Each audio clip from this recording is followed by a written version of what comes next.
Hello to all of you beloved souls who love the Lord. Today, I want to take you on a gentle journey into the book of Exodus full, a message wrapped in tenderness and filled with a steady love of God's word. Even if you are carrying worries, weariness, or quiet wounds in your heart, know that the Lord always has his arms open wide to receive you.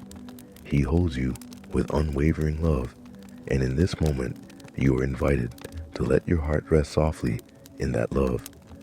As you settle in, allow the noise of the day to drift further away. Let every breath become a little slower, and let your spirit find a place of calm in his presence. If this video brings peace or comfort to you, I would be grateful if you gently subscribe to the channel and share a few words in the comments so that others seeking rest may find their way here as well. Now when you're ready, let us begin this soothing journey through the book of Exodus and allow God's word to guide you into deep, peaceful rest tonight. The book of Exodus, Exodus chapter 1. These are the names of the sons of Israel who went to Egypt with Jacob, each with his family: Reuben, Simeon, Levi, and Judah, Issachar, Zebulun, and Benjamin, Dan, and Naphtali, Gad, and Asher. The descendants of Jacob numbered 70 in all. Joseph was already in Egypt. Now Joseph and all his brothers and all that generation died. But the Israelites were exceedingly fruitful. They multiplied greatly, increased in numbers, and became so numerous that the land was filled with them. Then a new king, to whom Joseph meant nothing, came to power in Egypt. Look, he said to his people, the Israelites have become far too numerous for us. Come, we must deal shrewdly with them, or they will become even more numerous. And if war breaks out, we'll join our enemies, fight against us, and leave the country. So they put slave masters over them to oppress them with forced labor. And they built Pithom and Ramses as a store cities for Pharaoh. But the more they were oppressed, the more they multiplied and spread. So the Egyptians came to dread the Israelites and worked them ruthlessly. They made their lives bitter with harsh labor in brick and mortar and with all kinds of work in the fields. In all their harsh labor, the Egyptians worked them ruthlessly. The king of Egypt said to the Hebrew midwives, whose names were Shiphrah and Pur, when you are helping the Hebrew women during childbirth on the delivery stool, if you see that the baby is a boy, kill him. But if it is a girl, let her live. The midwives, however, feared God and did not do what the king of Egypt had told them to do. They let the boys live. Then the king of Egypt summoned the midwives and asked them, "Why have you done this? Why have you let the boys live?"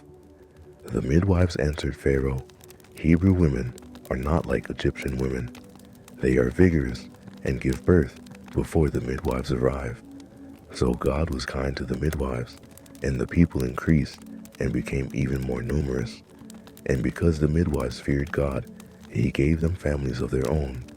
Then Pharaoh gave this order to all his people: "Every Hebrew boy that is born you must throw into the Nile, but let every girl live." Exodus chapter 2. Now a man of the tribe of Levi married a Levite woman, and she became pregnant and gave birth to a son. When she saw that he was a fine child, she hid him for 3 months. But when she could hide him no longer, she got a papyrus basket for him and coated it with tar and pitch. Then she placed the child in it and put it among the reeds along the bank of the Nile. His sister stood at a distance to see what would happen to him. Then Pharaoh's daughter went down to the Nile to bathe, and her attendants were walking along the riverbank. She saw the basket among the reeds and sent her female slaves to get it. She opened it and saw the baby. He was crying, and she felt sorry for him. "This is one of the Hebrew babies," she said. Then his sister asked Pharaoh's daughter, "Shall I go and get one of the Hebrew women to nurse the baby for you?" "Yes, go," she answered. So the girl went and got the baby's mother. Pharaoh's daughter said to her, "Take this baby and nurse him for me, and I will pay you." So the woman took the baby and nursed him. When the child grew older, she took him to Pharaoh's daughter, and he became her son. She named him Moses, saying, "I drew him out of the water." One day, after Moses had grown up, he went out to where his own people were and watched them at their hard labor. He saw an Egyptian beating a Hebrew one of his own people. Looking this way and that, and seeing no one, he killed the Egyptian and hid him in the sand. The next day, he went out and saw two Hebrews fighting. He asked the one in the wrong, "Why are you hitting your fellow Hebrew?" The man said, "Who made you ruler and judge over us? Are you thinking of killing me as you killed the Egyptian?" Then Moses was afraid and thought, "What I did must have become known." When Pharaoh heard of this, he tried to kill Moses. But Moses fled from Pharaoh and went to live in Midian, where he sat down by a well. Now, a priest of Midian had 7 daughters, and they came to draw water and fill the troughs to water their father's flock. Some shepherds came along and drove them away. But Moses got up and came to their rescue and watered their flock. When the girls returned to Ruel, their father, he asked them, "Why have you returned so early today?" They answered, "An Egyptian rescued us from the shepherds. He even drew water for us and watered the flock." "And where is he?" Ru asked his daughters. "Why did you leave him? Invite him to have something to eat." Moses agreed to stay with the man who gave his daughter Zipporah to Moses in marriage. Zipporah gave birth to a son, and Moses named him Gershon, saying, "I have become a foreigner in a foreign land." During that long period, the king of Egypt died. The Israelites groaned in their slavery and cried out, and their cry for help because of their slavery went up to God. God heard their groaning, and he remembered his covenant with Abraham, with Isaac, and with Jacob. So God looked on the Israelites and was concerned about them. Exodus 3. Now Moses was tending the flock of Jethro, his father-in-law, the priest of Midian, and he led the flock to the far side of the wilderness and came to Horeb, the mountain of God. There the angel of the Lord appeared to him in flames of fire from within a bush. Moses saw that though the bush was on fire, it did not burn up. So Moses thought, "I will go over and see this strange sight, why the bush does not burn up." When the Lord saw that he had gone over to look, God called to him from within the bush, "Moses, Moses." And Moses said, "Here I am." "Do not come any closer." God said, "Take off your sandals, for the place where you are standing is holy ground." Then he said, "I am the God of your father, the God of Abraham, the God of Isaac, and the God of Jacob." At this, Moses hid his face because he was afraid to look at God. The Lord said, "I have indeed seen the misery of my people in Egypt. I have heard them crying out because of their slave drivers, and I am concerned about their suffering. So I have come down to rescue them from the hand of the Egyptians and to bring them up out of that land into a good and spacious land, a land flowing with milk and honey, the home of the Canaanites, Hittites, Amorites, Perizzites, Hivites, and Jebusites. And now the cry of the Israelites has reached me, and I have seen the way the Egyptians are oppressing them.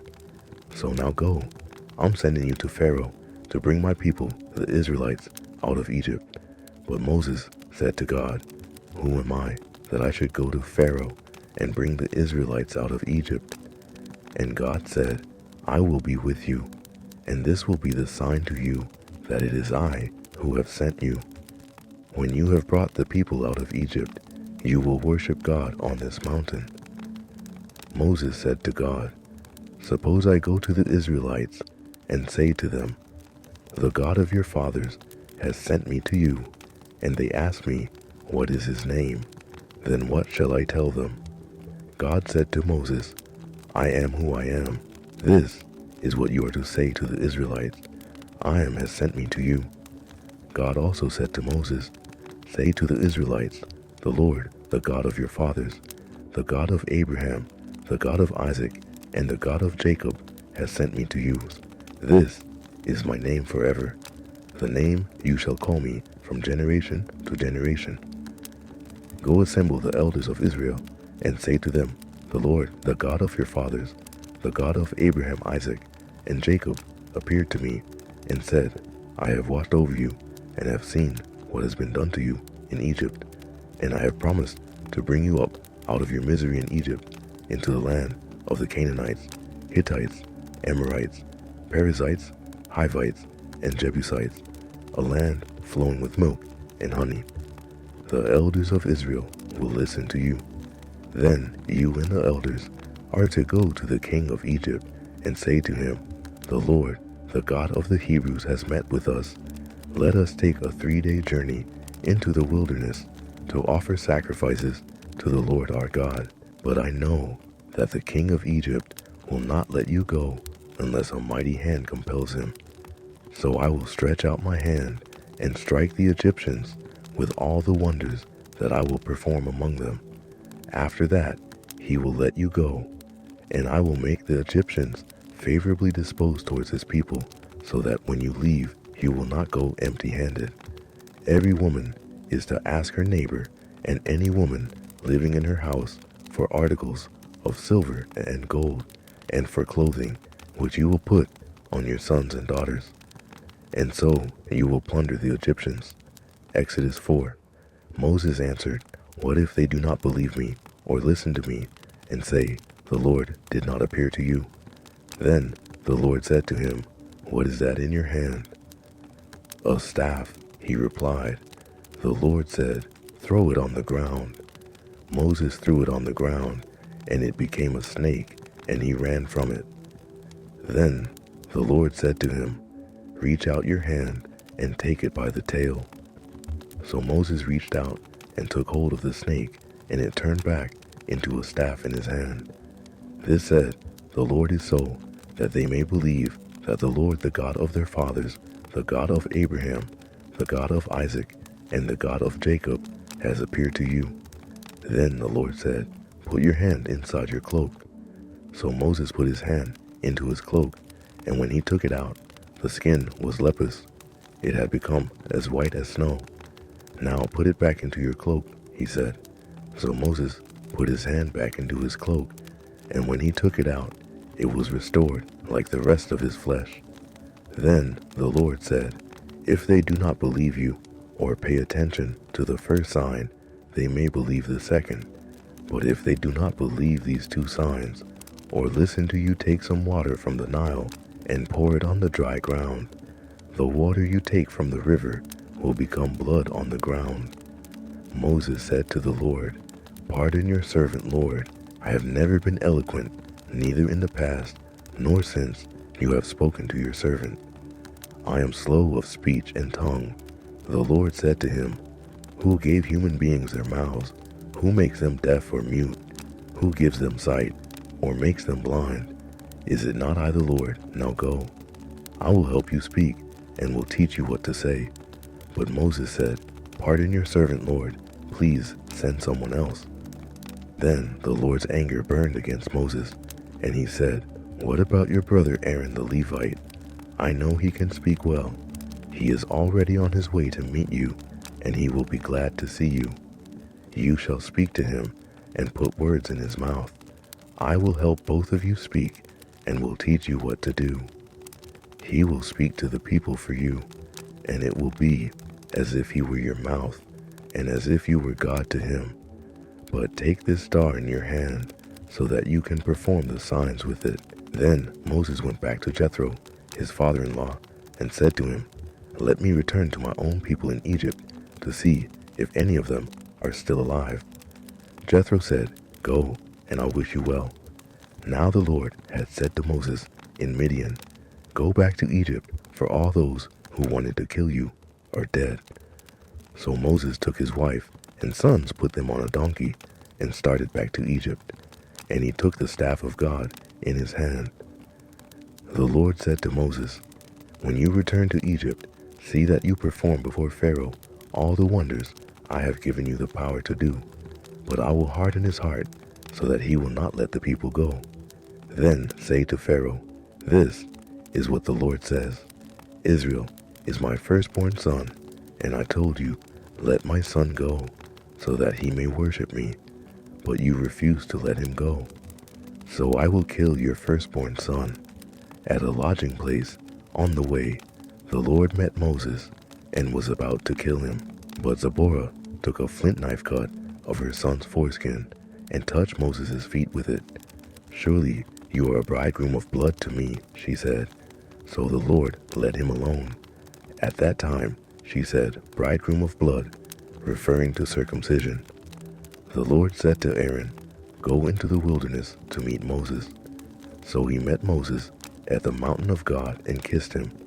Then Moses told Aaron everything the Lord had sent him to say, and also about all the signs he had commanded him to perform. Moses and Aaron brought together all the elders of the Israelites, and Aaron told them everything the Lord had said to Moses. He also performed the signs before the people, and they believed. And when they heard that the Lord was concerned about them and had seen their misery, they bowed down and worshipped. Exodus 5. Afterwards, Moses and Aaron went to Pharaoh and said, this is what the Lord the God of Israel says. Let my people go, so that they may hold a festival to me in the wilderness. Pharaoh said, who is the Lord that I should obey him and let Israel go? I do not know the Lord, and I will not let Israel go. Then they said, the God of the Hebrews has met with us. Now let us take a 3-day journey into the wilderness to offer sacrifices to the Lord our God, or he may strike us with plagues or with the sword. But the king of Egypt said, Moses and Aaron, why are you taking the people away from their labor? Get back to your work. Then Pharaoh said, look, the people of the land are now numerous, and you are stopping them from working. That same day, Pharaoh gave this order to the slave drivers and overseers in charge of the people. You are no longer to supply the people with straw for making bricks. Let them go and gather their own straw, but require them to make the same number of bricks as before. Don't reduce the quota. They're lazy. That is why they're crying out, let us go and sacrifice to our God. Make the work harder for the people so that they keep working and pay no attention to lies. Then the slave drivers and the overseers went out and said to the people, this is what Pharaoh says, I will not give you any more straw. Go and get your own straw wherever you can find it, but your work will not be reduced at all. So the people scattered all over Egypt to gather stubble to use for straw. The slave drivers kept pressing them, saying, complete the work required of you for each day, just as when you had straw. And Pharaoh's slave drivers beat the Israelite overseers they had appointed, demanding, why haven't you met your quota of bricks yesterday or today as before? Then the Israelite overseers went and appealed to Pharaoh. Why have you treated your servants this way? Your servants are given no straw, yet we are told, make bricks. Your servants are being beaten, but the fault is with your own people. Pharaoh said, lazy, that's what you are. Lazy, that is why you keep saying, let us go and sacrifice to the Lord. Now get to work. You will not be given any straw, yet you must produce your full quota of bricks. The Israelite overseers realized they were in trouble when they were told, you are not to reduce the number of bricks required of you for each day. When they left Pharaoh, they found Moses and Aaron waiting to meet them. And they said, may the Lord look on you and judge you. You have made us obnoxious to Pharaoh and his officials, and have put a sword in their hand to kill us. Moses returned to the Lord and said, why, Lord? Why have you brought trouble on this people? Is this why you sent me? Ever since I went to Pharaoh to speak in your name, he has brought trouble on this people, and you have not rescued your people at all. Exodus 6. Then the Lord said to Moses, "Now you will see what I will do to Pharaoh. Because of my mighty hand, he will let them go. Because of my mighty hand, he will drive them out of his country."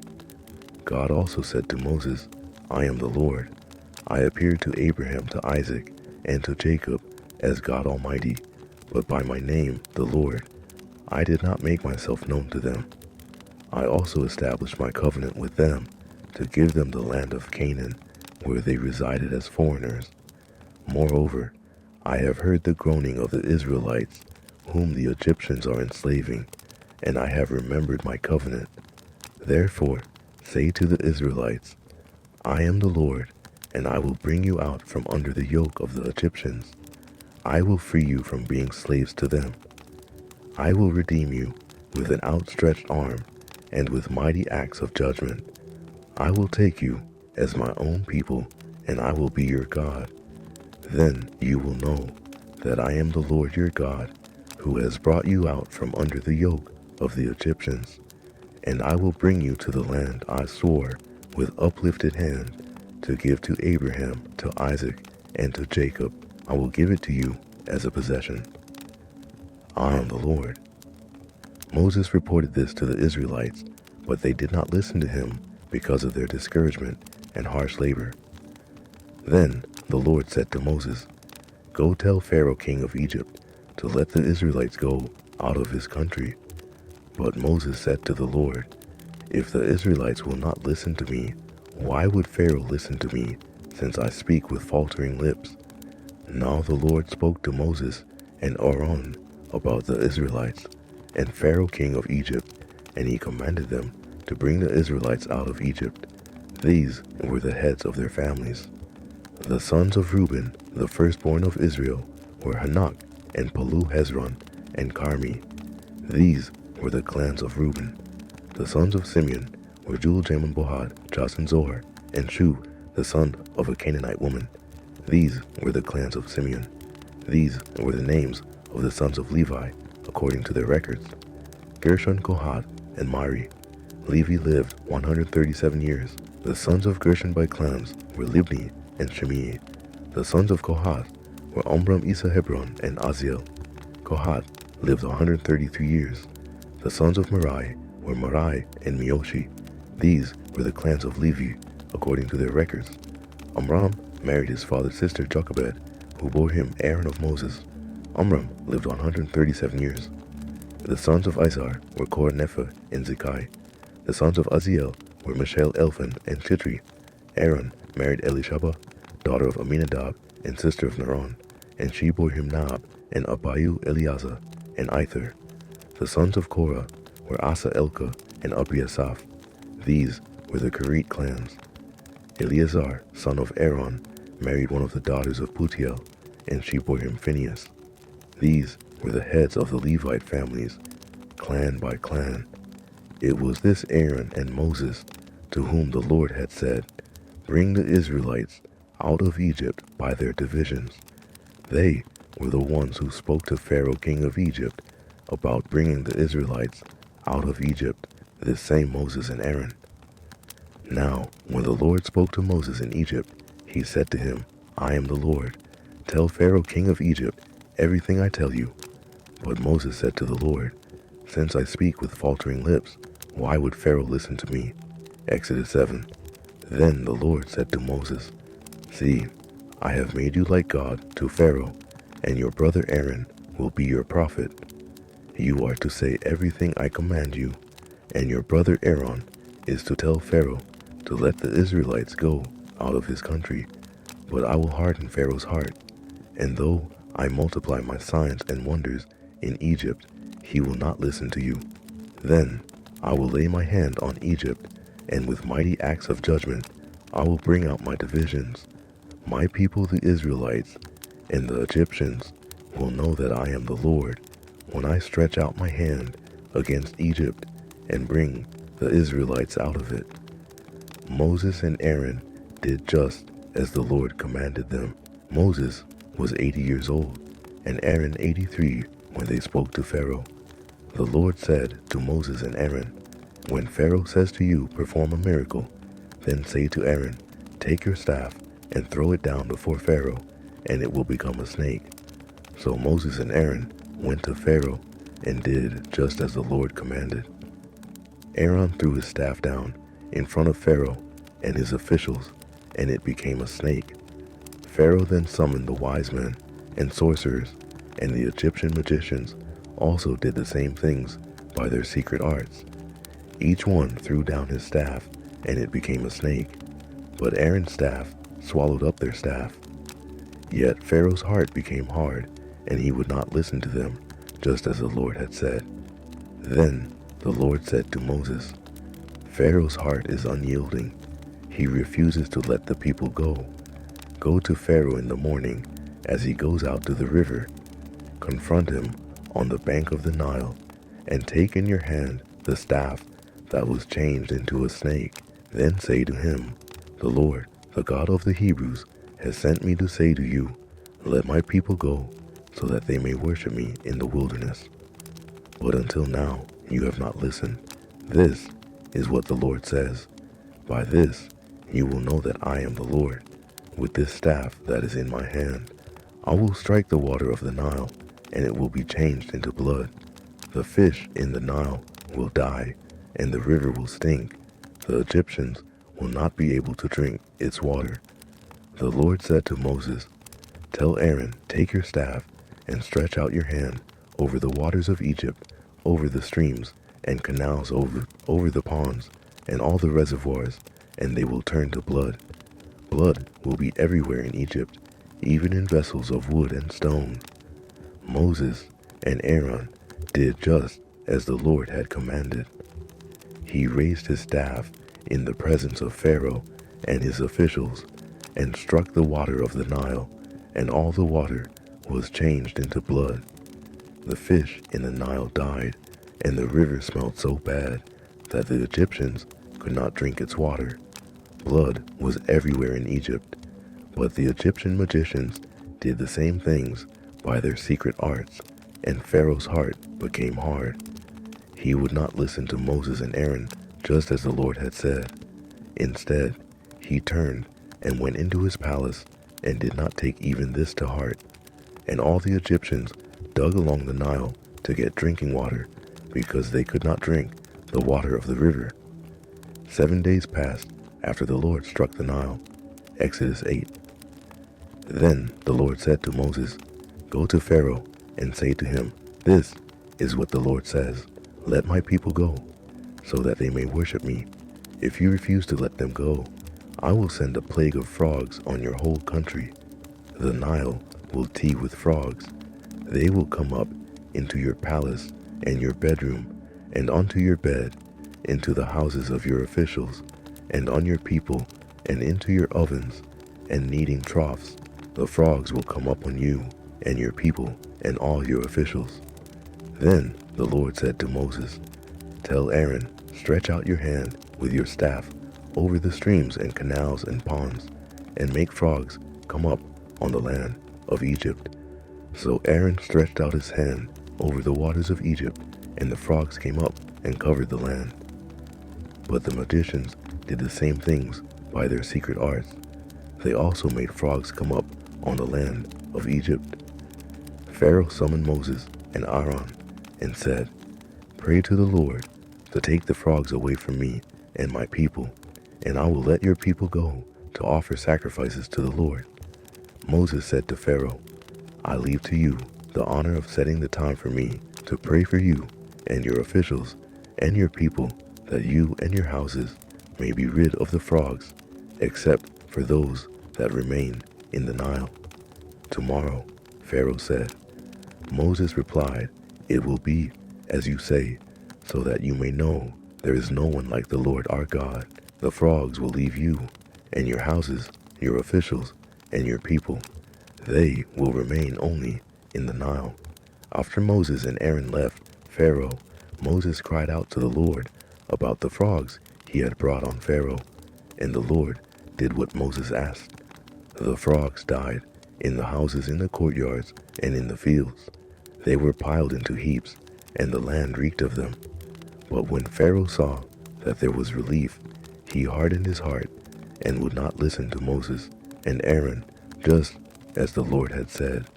Then the Lord said to Moses, "Tell Aaron, stretch out your star and strike the dust of the ground, and throughout the land of Egypt the dust will become gnats."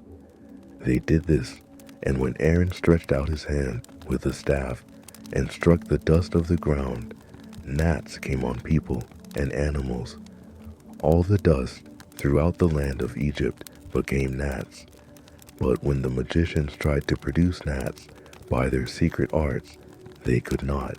Since the gnats were on people and animals everywhere, the magician said to Pharaoh, "This is the finger of God." But Pharaoh's heart was hard, and he would not listen, just as the Lord had said. Then the Lord said to Moses, "Get up early in the morning and confront Pharaoh as he goes to the river, and say to him, 'This is what the Lord says. Let my people go, so that they may worship me. If you do not let my people go, I will send swarms of flies on you and your officials, on your people, and into your houses. The houses of the Egyptians will be full of flies. Even the ground will be covered with them. But on that day, I will deal differently with the land of Gan, where my people live. No swarms of flies will be there. So that you will know that I, the Lord, am in this land, I will make a distinction between my people and your people. This sign will occur tomorrow." And the Lord did this. Dense swarms of flies poured into Pharaoh's palace and into the houses of his officials. Throughout Egypt, the land was ruined by the flies. Then Pharaoh summoned Moses and Aaron and said, "Go sacrifice to your God here in the land." But Moses said, "That would not be right. The sacrifices we offer the Lord our God would be detestable to the Egyptians. And if we offer sacrifices that are detestable in their eyes, will they not stone us? We must take a 3-day journey into the wilderness to offer sacrifices to the Lord our God as he commands us." Pharaoh said, "I will let you go to offer sacrifices to the Lord your God in the wilderness, but you must not go very far. Now pray for me." Moses answered, "As soon as I leave you, I will pray to the Lord, and tomorrow the flies will leave Pharaoh and his officials and his people. Only let Pharaoh be sure that he does not act deceitfully again by not letting the people go to offer sacrifices to the Lord."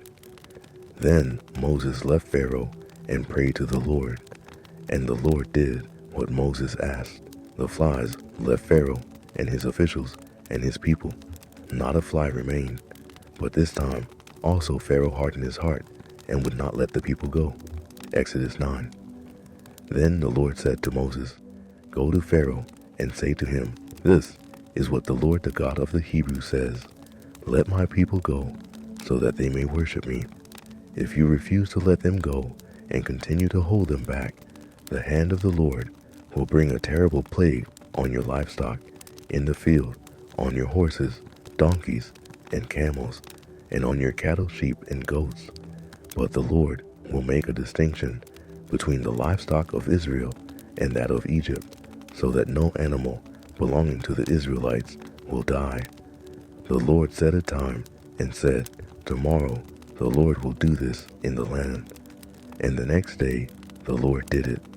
All the livestock of the Egyptians died, but not one animal belonging to the Israelites died. Pharaoh investigated and found that not even one of the animals of the Israelites had died, yet his heart was unyielding, and he would not let the people go. Then the Lord said to Moses and Aaron, "Take handfuls of soot from a furnace, and let Moses toss it into the air in the presence of Pharaoh. It will become fine dust over the whole land of Egypt, and festering boils will break out on people and animals throughout the land." So they took soot from a furnace and stood before Pharaoh. Moses tossed it into the air, and festering boils broke out on people and animals. The magicians could not stand before Moses because of the boils that were on them and on all the Egyptians. But the Lord hardened Pharaoh's heart, and he would not listen to Moses and Aaron, just as the Lord had said to Moses. Then the Lord said to Moses, "Get up early in the morning, confront Pharaoh, and say to him, 'This is what the Lord, the God of the Hebrews, says. Let my people go, so that they may worship me. For this time I will send the full force of my plagues against you and against your officials and your people, so you may know that there is no one like me in all the earth. For by now I could have stretched out my hand and struck you and your people with a plague that would have wiped you off the earth. But I have raised you up for this very purpose, that I might show you my power, and that my name might be proclaimed in all the earth. You still set yourself against my people and will not let them go. Therefore, at this time tomorrow, I will send the worst hailstorm that has ever fallen on Egypt from the day it was founded till now. Give an order now to bring your livestock and everything you have in the field to a place of shelter, because the hail will fall on every person and animal that has not been brought in and is still out in the field, and they will die. Those officials of Pharaoh who feared the word of the Lord hurried to bring their slaves and their livestock inside, but those who ignored the word of the Lord left their slaves and livestock in the field. Then the Lord said to Moses, "Stretch out your hand towards the sky, so that hail will fall all over Egypt, on people and animals, and on everything growing in the fields of Egypt." When Moses stretched out his staff towards the sky, the Lord sent thunder and hail, and lightning flashed down to the ground. So the Lord rained hail on the land of Egypt. Hail fell, and lightning flashed back and forth. It was the worst storm in all the land of Egypt since it had become a nation. Throughout Egypt, hail struck everything in the fields, both people and animals.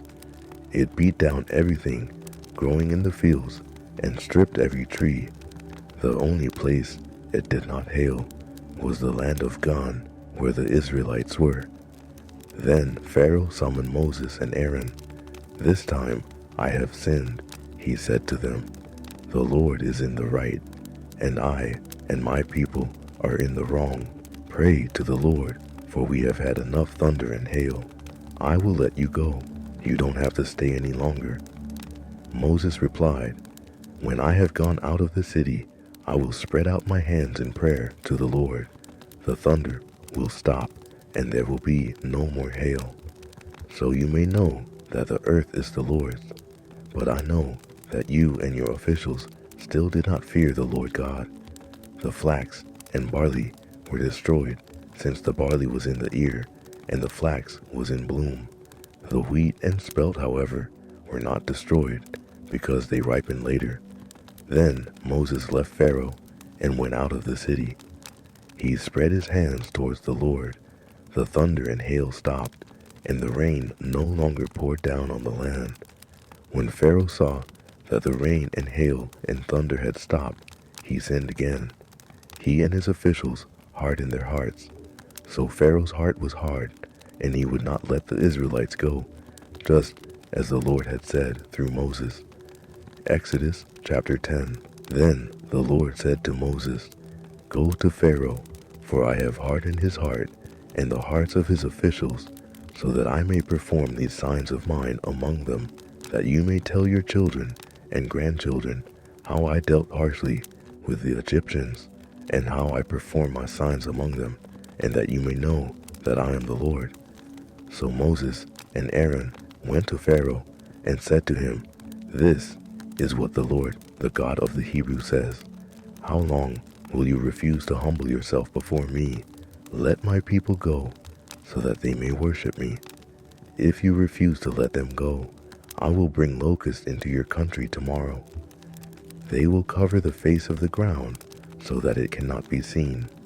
They will devour what little you have left after the hail, including every tree that is growing in your fields.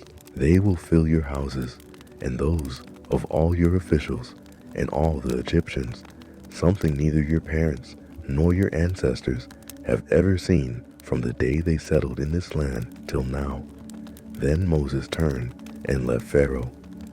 Pharaoh's officials said to him, "How long will this man be a snare to us? Let the people go, so that they may worship the Lord their God. Do you not realize that Egypt is ruined?" Then Moses and Aaron were brought back to Pharaoh. "Go worship the Lord your God," he said, "but tell me who will be going." Moses answered, "We will go with our young and our old, with our sons and our daughters, and with our flocks and herds, because we are to celebrate a festival to the Lord." Pharaoh said, "The Lord be with you. If I let you go along with your women and children, clearly you are bent on evil. No, let only the men go and worship the Lord, since that's what you have been asking for." Then Moses and Aaron were driven out of Pharaoh's presence, and the Lord said to Moses, "Stretch out your hand over Egypt so that locusts swarm over the land and devour everything growing in the fields, everything left by the hail." So Moses stretched out his staff over Egypt, and the Lord made an east wind blow across the land all that day and all that night. By morning the wind had brought the locusts. They invaded all Egypt and settled down in every area of the country in great numbers. Never before had there been such a plague of locusts, nor will there ever be again. They covered all the ground until it was black. They devoured all that was left after the hail, everything growing in the fields and the fruit on the trees. Nothing green remained on tree or plant in all the land of Egypt. Pharaoh quickly summoned Moses and Aaron and said, "I have sinned against the Lord your God and against you. Now forgive my sin once more, and pray to the Lord your God to take this deadly plague away from me." Moses then left Pharaoh and prayed to the Lord. And the Lord changed the wind to a very strong west wind, which caught up the locusts and carried them into the Red Sea. Not a locust was left anywhere in Egypt, but the Lord hardened Pharaoh's heart, and he would not let the Israelites go. Then the Lord said to Moses, "Stretch out your hand towards the sky, so that darkness spreads over Egypt, darkness that can be felt." So Moses stretched out his hand towards the sky, and total darkness covered all Egypt for 3 days. No one could see anyone else or move about for 3 days. Yet all the Israelites had light in the places where they lived. Then Pharaoh summoned Moses and said, "Go worship the Lord. Even your women and children may go with you. Only leave your flocks and herds behind." But Moses said, "You must allow us to have sacrifices and burnt offerings to present to the Lord our God. Our livestock too must go with us. Not a hoof is to be left behind. We have to use some of them in worshiping the Lord our God. And until we get there, we will not know what we are to use to worship the Lord." But the Lord hardened Pharaoh's heart, and he was not willing to let them go. Pharaoh said to Moses, "Get out of my sight. Make sure you do not appear before me again. The day you see my face, you will die." "Just as you say," Moses replied, "I will never appear before you again." Exodus 11. Now the Lord said to Moses, "I will bring one more plague on Pharaoh and on Egypt. After that, he will let you go from here. And when he does, he will drive you out completely. Tell the people that men and women alike are to ask their neighbors for articles of silver and gold." The Lord made the Egyptians favorably disposed towards the people, and Moses himself was highly regarded in Egypt by Pharaoh's officials and by the people. So Moses said, "This is what the Lord says, about midnight I will go throughout Egypt. Every firstborn son in Egypt will die, from the firstborn son of Pharaoh who sits on the throne to the firstborn son of the female slave who is at her handmill, and all the firstborn of the cattle as well. There will be loud wailing throughout Egypt, worse than there has ever been or ever will be again. But among the Israelites Not a dog will bark at any person or animal. Then you will know that the Lord makes a distinction between Egypt and Israel. All these officials of yours will come to me bowing down before me and saying, "Go you and all the people who follow you." After that, I will leave. Then Moses, hot with anger, left Pharaoh. The Lord had said to Moses, "Pharaoh will refuse to listen to you, so that my wonders may be multiplied in Egypt." Moses and Aaron performed all these wonders before Pharaoh. But the Lord hardened Pharaoh's heart, and he would not let the Israelites go out of his country. Exodus 12. The Lord said to Moses and Aaron in Egypt, "This month is to be for you the first month of your year. Tell the whole community of Israel that on the 10th day of this month, each man is to take a lamb for his family, one for each household. If any household is too small for a whole lamb, they must share one with their nearest neighbor, having taken into account the number of people there are. You are to determine the amount of lamb needed in accordance with what each person will eat.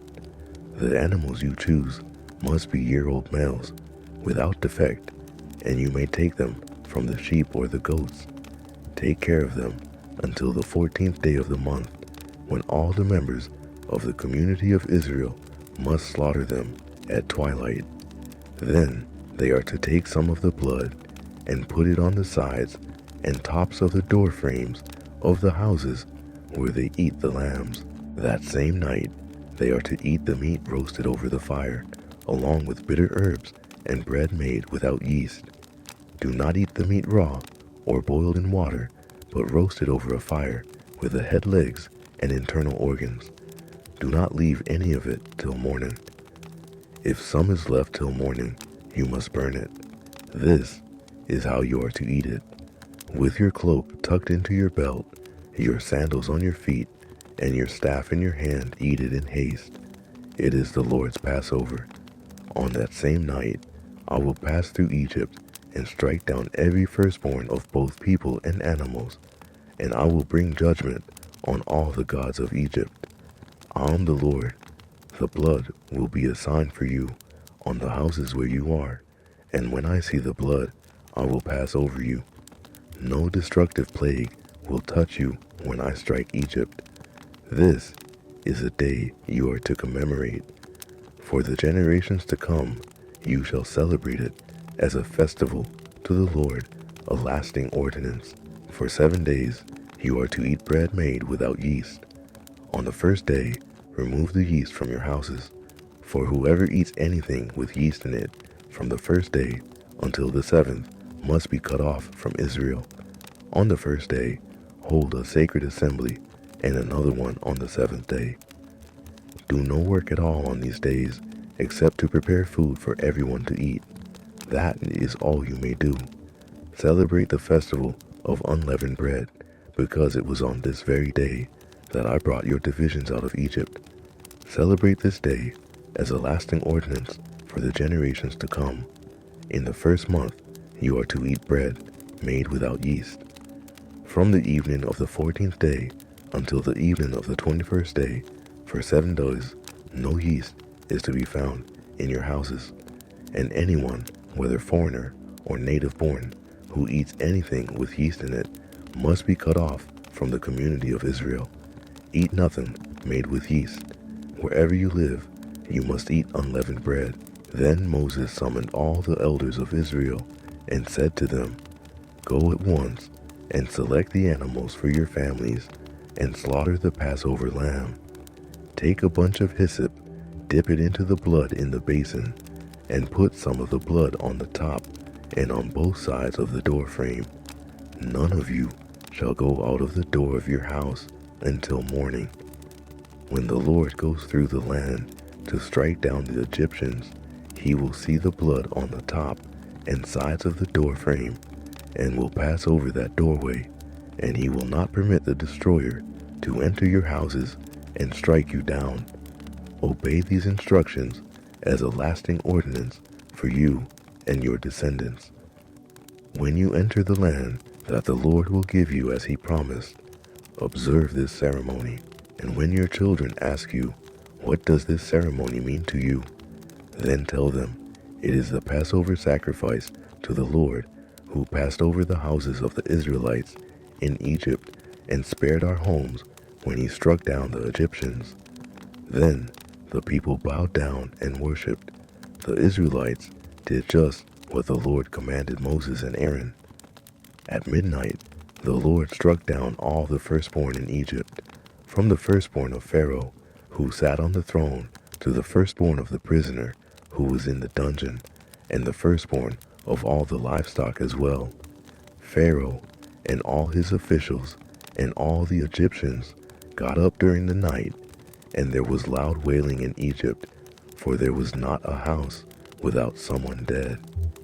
During the night, Pharaoh summoned Moses and Aaron and said, 'Up, leave my people, you and the Israelites.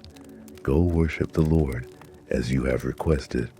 Take your flocks and herds as you have said, and go, and also bless me.' The Egyptians urged the people to hurry and leave the country, for otherwise, they said, 'we will all die.' So the people took their dough before the yeast was added, and carried it on their shoulders in kneaded troughs wrapped in clothing.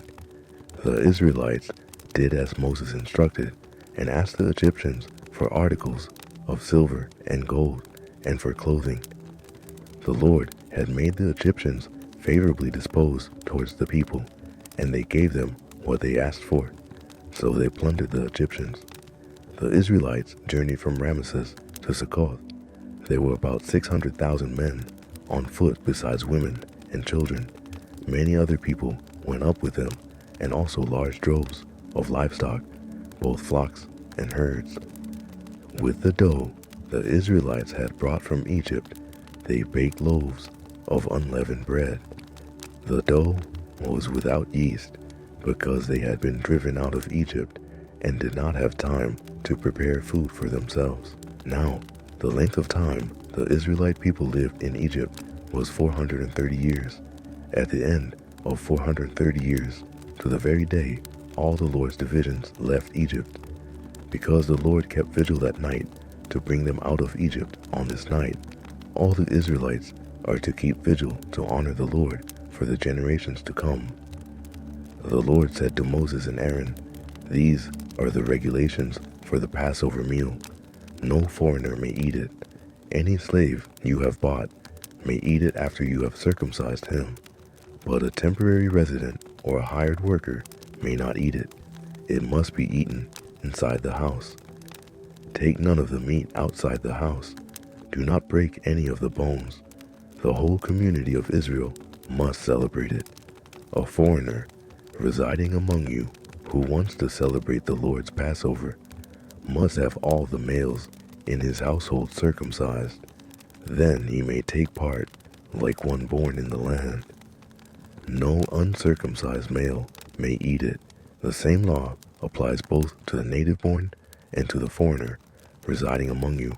All the Israelites did just what the Lord had commanded Moses and Aaron, and on that very day the Lord brought the Israelites out of Egypt by their divisions." Exodus 13. The Lord said to Moses, "Consecrate to me every firstborn male. The first offspring of every womb among the Israelites belongs to me, whether human or animal." Then Moses said to the people, "Commemorate this day, the day you came out of Egypt, out of the land of slavery, because the Lord brought you out of it with a mighty hand. Eat nothing containing yeast. Today, in the month of Aviv, you are leaving, when the Lord brings you into the land of the Canaanites, Hittites, Amorites, Hivites, and Jebusites, the land he swore to your ancestors to give you, a land flowing with milk and honey. You are to observe this ceremony in this month. For 7 days, eat bread made without yeast, and on the 7th day, hold a festival to the Lord. Eat unleavened bread during those 7 days. Nothing with yeast in it is to be seen among you, nor shall any yeast be seen anywhere within your borders. On that day, tell your son, I do this because of what the Lord did for me when I came out of Egypt. This observance will be for you like a sign on your hand and a reminder on your forehead that this law of the Lord is to be on your lips. For the Lord brought you out of Egypt with his mighty hand. You must keep this ordinance at the appointed time year after year, after the Lord brings you into the land of the Canaanites and gives it to you as he promised on oath to you and your ancestors. You are to give over to the Lord the first offspring of every womb. All the firstborn males of your livestock belong to the Lord. Redeem with a lamb every firstborn donkey, but if you do not redeem, it break its neck.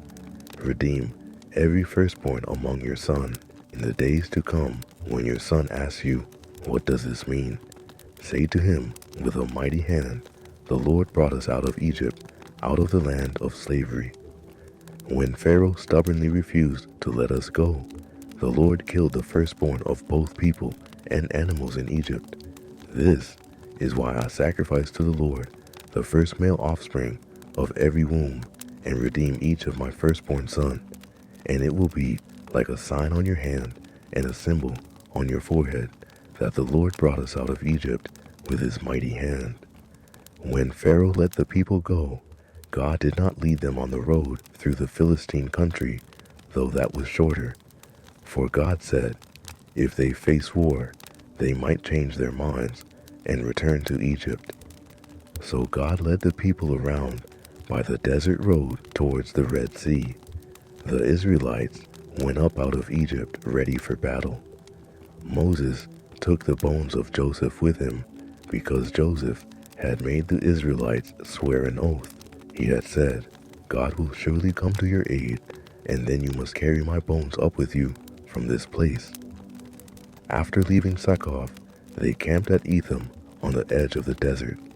By day, the Lord went ahead of them in a pillar of cloud to guide them on their way, and by night in a pillar of fire to give them light, so that they could travel by day or night.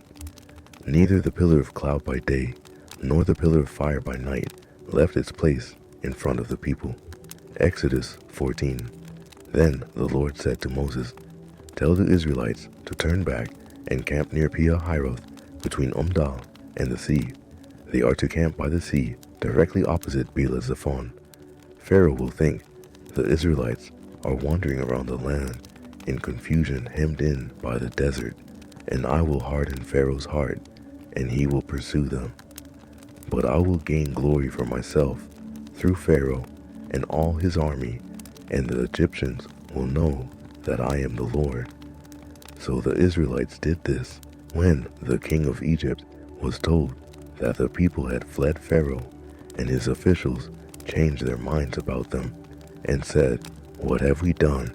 We have let the Israelites go and have lost their services." So he had his chariot made ready and took his army with them. He took 600 of the best chariots, along with all the other chariots of Egypt, with officers over all of them. The Lord hardened the heart of Pharaoh king of Egypt, so that he pursued the Israelites, who were marching out boldly. The Egyptians, all Pharaoh's horses and chariots, horsemen and troops, pursued the Israelites and overtook them as they camped by the sea near Pi-hahiroth, opposite Baal-zephon. As Pharaoh approached, the Israelites looked up, and there were the Egyptians marching after them. They were terrified and cried out to the Lord. They said to Moses, "Was it because there were no graves in Egypt that you brought us to the desert to die? What have you done to us by bringing us out of Egypt? Didn't we say to you in Egypt, 'Leave us alone, let us serve the Egyptians'? It would have been better for us to serve the Egyptians than to die in the desert." Moses answered the people, "Do not be afraid. Stand firm, and you will see the deliverance the Lord will bring you today. The Egyptians you see today, you will never see again. The Lord will fight for you. You need only to be still." Then the Lord said to Moses, "Why are you crying out to me? Tell the Israelites to move on. Raise your staff and stretch out your hand over the sea to divide the water so that the Israelites can go through the sea on dry ground. I will harden the hearts of the Egyptians so that they will go in after them. And I will gain glory through Pharaoh and all his army, through his chariots and his horsemen. The Egyptians will know that I am the Lord when I gain glory through Pharaoh, his chariots, and his horsemen. Then the angel of God, who had been traveling in front of Israel's army, withdrew and went behind them. The pillar of cloud also moved from in front and stood behind them, coming between the armies of Egypt and Israel. Throughout the night, the cloud brought darkness to the one side and light to the other, so neither went near the other all night long. Then Moses stretched out his hand over the sea, and all that night the Lord drove the sea back with a strong east wind and turned it into dry land.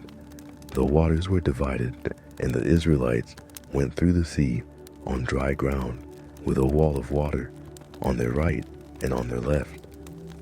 The Egyptians pursued them, and all Pharaoh's horses and chariots and horsemen followed them into the sea. During the last watch of the night, the Lord looked down from the pillar of fire and cloud at the Egyptian army and threw it into confusion. He jammed the wheels of their chariots so that they had difficulty driving. And the Egyptians said, "Let's get away from the Israelites. The Lord is fighting for them against Egypt." Then the Lord said to Moses, "Stretch out your hand over the sea so that the waters may flow back over the Egyptians and their chariots and horsemen." Moses stretched out his hand over the sea, and at daybreak the sea went back to its place. The Egyptians were fleeing towards it, and the Lord swept them into the sea. The water flowed back and covered the chariots and horsemen. The entire army of Pharaoh that had followed the Israelites into the sea, not one of them survived. But the Israelites went through the sea on dry ground with the wall of water on their right and on their left. That day the Lord saved Israel from the hands of the Egyptians. And Israel saw the Egyptians lying dead on the shore. And when the Israelites saw the mighty hand of the Lord displayed against the Egyptians, the people feared the Lord and put their trust in him and in Moses, his servant. Exodus 15. Then Moses and the Israelites sang this song to the Lord. "I will sing to the Lord, for he is highly exalted. Both horse and driver he has hurled into the sea. The Lord is my strength and my defense. He has become my salvation. He is my God, and I will praise him, my father's God, and I will exalt him. The Lord is a warrior, the Lord is his name. Pharaoh's chariots and his army he has hurled into the sea. The best of Pharaoh's officers are drowned in the Red Sea. The deep waters have covered them. They sank to the depths like a stone. Your right hand, Lord, was majestic in power. Your right hand, Lord, shattered the enemy. In the greatness of your majesty, you threw down those who opposed you. You unleashed your burning anger. It consumed them like stubble. By the blast of your nostrils, the waters piled up. The surging waters stood up like a wall. The deep waters congealed in the heart of the sea. The enemy boasted, "I will pursue. I will overtake them. I will divide the spoils. I will gorge myself on them. I will draw my sword, and my hand will destroy them." But you blew with your breath, and the sea covered them. They sank like lead in the mighty waters. Who among the gods is like you, Lord? Who is like you, majestic in holiness, awesome in glory, working wonders? You stretch out your right hand, and the earth swallows your enemies. In your unfailing love, you will lead the people you have redeemed. In your strength, you will guide them to your holy dwelling. The nations will hear and tremble. Anguish will grip the people of Philistia. The chiefs of Edom will be terrified. The leaders of Moab will be seized with trembling. The people of Canaan will melt away. Terror and dread will fall on them. By the power of your arm, they will be as still as a stone until your people pass by, Lord, until the people you bought pass by. You will bring them in and plant them on the mountain of your inheritance, the place, Lord, you made for your dwelling, the sanctuary, Lord, your hands established. The Lord reigns forever and ever. When Pharaoh's horses, chariots, and horsemen went into the sea, the Lord brought the waters of the sea back over them. But the Israelites walked through the sea on dry ground. Then Miriam, the prophet Aaron's sister, took a tambourine in her hand, and all the women followed her with tambourines and dancing.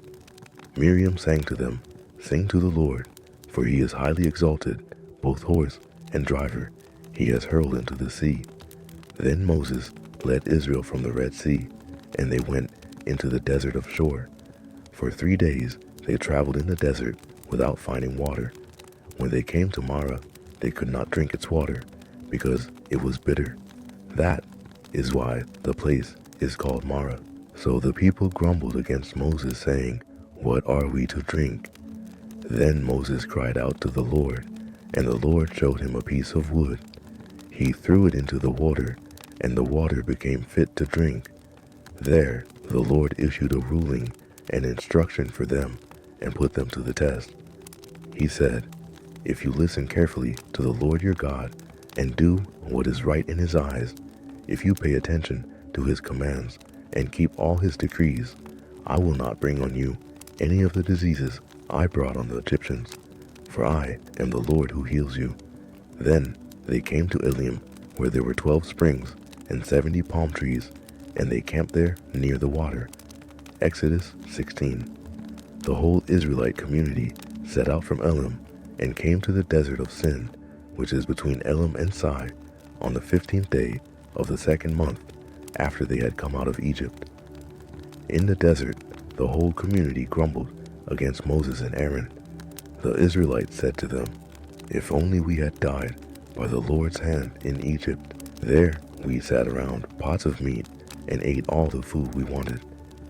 But you have brought us out into this desert to starve this entire assembly to death." Then the Lord said to Moses, "I will rain down bread from heaven for you. The people are to go out each day and gather enough for that day. In this way I will test them and see whether they will follow my instructions. On the 6th day they are to prepare what they bring in, and that is to be twice as much as they gather on the other days." So Moses and Aaron said to all the Israelites, "In the evening you will know that it was the Lord who brought you out of Egypt, and in the morning you will see the glory of the Lord, because he has heard your grumbling against him.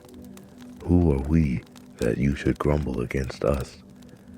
Moses also said, "You will know that it was the Lord when he gives you meat to eat in the evening, and all the bread you want in the morning, because he has heard your grumbling against him. Who are we? You are not grumbling against us, but against the Lord." Then Moses told Aaron, "Say to the entire Israelite community, 'Come before the Lord, for he has heard your grumbling.'" While Aaron was speaking to the whole Israelite community, they looked towards the desert, and there was the glory of the Lord appearing in the cloud.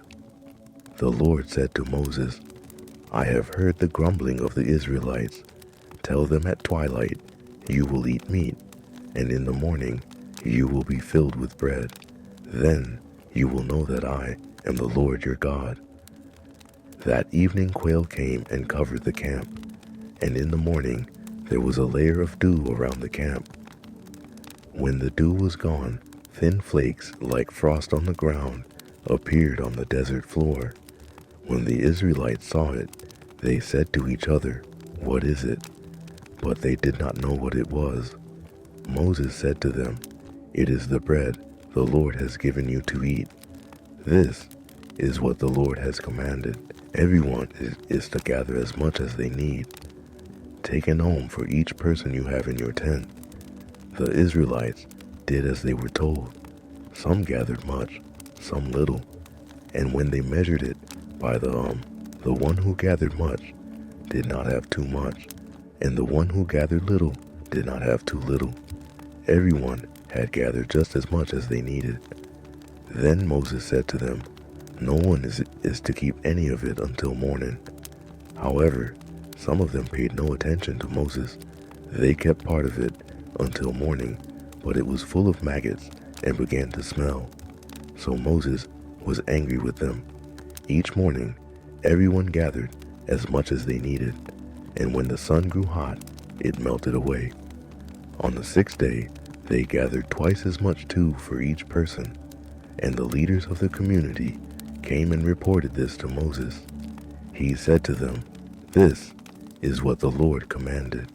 Tomorrow is to be a day of Sabbath, rest, a holy Sabbath to the Lord. So bake what you want to bake, and boil what you want to boil. Save whatever is left, and keep it until morning." So they saved it until morning, as Moses commanded, and it did not stink or get maggots in it. "Eat it today," Moses said, "because today is a Sabbath to the Lord. You will not find any of it on the ground today. 6 days you are to gather it, but on the seventh day, the Sabbath, there will not be any." Nevertheless, some of the people went out on the seventh day to gather it, but they found none. Then the Lord said to Moses, "How long will you refuse to keep my commands and my instructions? Bear in mind that the Lord has given you the Sabbath. That is why, on the sixth day, he gives you bread for 2 days. Everyone is to stay where they are on the seventh day. No one is to go out." So the people rested on the seventh day. The people of Israel called the bread manna. It was white like coriander seed and tasted like wafers made with honey. Moses said, "This is what the Lord has commanded. Take an omer of manna and keep it for the generations to come, so that they can see the bread I gave you to eat in the wilderness when I brought you out of Egypt." So Moses said to Aaron, "Take a jar and put enough manna in it, then place it before the Lord to be kept for the generations to come." As the Lord commanded Moses, Aaron put the manna with the tablets of the covenant law, that it might be preserved. The Israelites ate manna for 40 years until they came to a land that was settled. They ate manna until they reached the border of Canaan. Anoma is one of Anna. Exodus chapter 17. The whole Israelite community set out from the desert of Sin, traveling from place to place as the Lord commanded. They camped at Rephidim, but there was no water for the people to drink. So they quarreled with Moses and said, "Give us water to drink." Moses replied, "Why do you quarrel with me? Why do you put the Lord to the test?" But the people were thirsty for water there, and they grumbled against Moses. They said, "Why did you bring us up out of Egypt to make us and our children and our livestock die of thirst?" Then Moses cried out to the Lord, "What am I to do with these people? They are almost ready to stone me." The Lord answered Moses, "Go out in front of the people. Take with you some of the elders of Israel, and take in your hand the staff with which you struck the Nile, and go. I will stand there before you by the rock at Horeb. Strike the rock, and water will come out of it for the people to drink." So Moses did this in the sight of the elders of Israel. And he called the place Massa and Meribah, because the Israelites quarreled, and because they tested the Lord, saying, "Is the Lord among us or not?" The Amalekites came and attacked the Israelites at Rephidim. Moses said to Joshua, "Choose some of our men and go out to fight the Amalekites. Tomorrow I will stand on top of the hill with the staff of God in my hands." So Joshua fought the Amalekites as Moses had ordered, and Moses, Aaron, and Hur went to the top of the hill. As long as Moses held up his hands, the Israelites were winning, but whenever he lowered his hands, the Amalekites were winning. When Moses' hands grew tired, they took a stone and put it under him, and he sat on it. Aaron and Hur held his hands up, one on one side, one on the other, so that his hands remained steady till sunset. So Joshua overcame the Amalekite army with a sword. Then The Lord said to Moses, "Write this on a scroll as something to be remembered, and make sure that Joshua hears it, because I will completely blot out the name of Amalek from under heaven." Moses built an altar and called it, "The Lord is my banner." He said, "Because hands were lifted up against the throne of the Lord will be at war against the Amalekites from generation to generation." Exodus 18. Now Jethro, the priest of Midian and father-in-law of Moses, heard of everything God had done for Moses and for his people Israel, and how the Lord had brought Israel out of Egypt. After Moses had sent away his wife Zorah, his father-in-law Jethro received her and her 2 sons. One son was named Gershom, for Moses said, "I have become a foreigner in a foreign land." And the other was named Eleazar, for he said, "My father's God was my helper. He saved me from the sword of Pharaoh." Jethro, Moses' father-in-law, together with Moses' sons and wife, came to him in the wilderness, where he was camped near the mountain of God. Jethro had sent word to him, "I, your father-in-law Jethro, am coming to you with your wife and her 2 sons." So Moses went out to meet his father-in-law and bowed down and kissed him. They greeted each other and then went into the tent. Moses told his father-in-law about everything the Lord had done to Pharaoh and the Egyptians for Israel's sake, and about all the hardships they had met along the way, and how the Lord had saved them. Jethro was delighted to hear about all the good things the Lord had done for Israel in rescuing them from the hand of the Egyptians. He said, "Praise be to the Lord, who rescued you from the hand of the Egyptians and of Pharaoh, and who rescued the people from the hand of the Egyptians. Now I know that the Lord is greater than all other gods, for he did this to those who had treated Israel arrogantly." Then Jethro, Moses' father-in-law, brought a burnt offering and other sacrifices to God, and Aaron came with all the elders of Israel to eat a meal with Moses' father-in-law in the presence of God.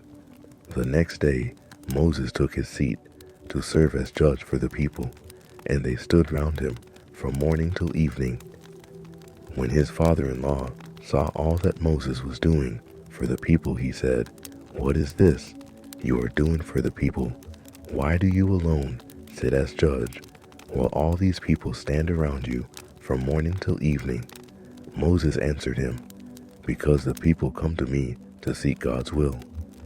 Whenever they have a dispute, it is brought to me, and I decide between the parties and inform them of God's decrees and instructions." Moses' father-in-law replied, "What you are doing is not good. You and these people who come to you will only wear yourselves out. The work is too heavy for you. You cannot handle it alone. Listen now to me, and I will give you some advice, and may God be with you. You must be the people's representative before God and bring their disputes to him.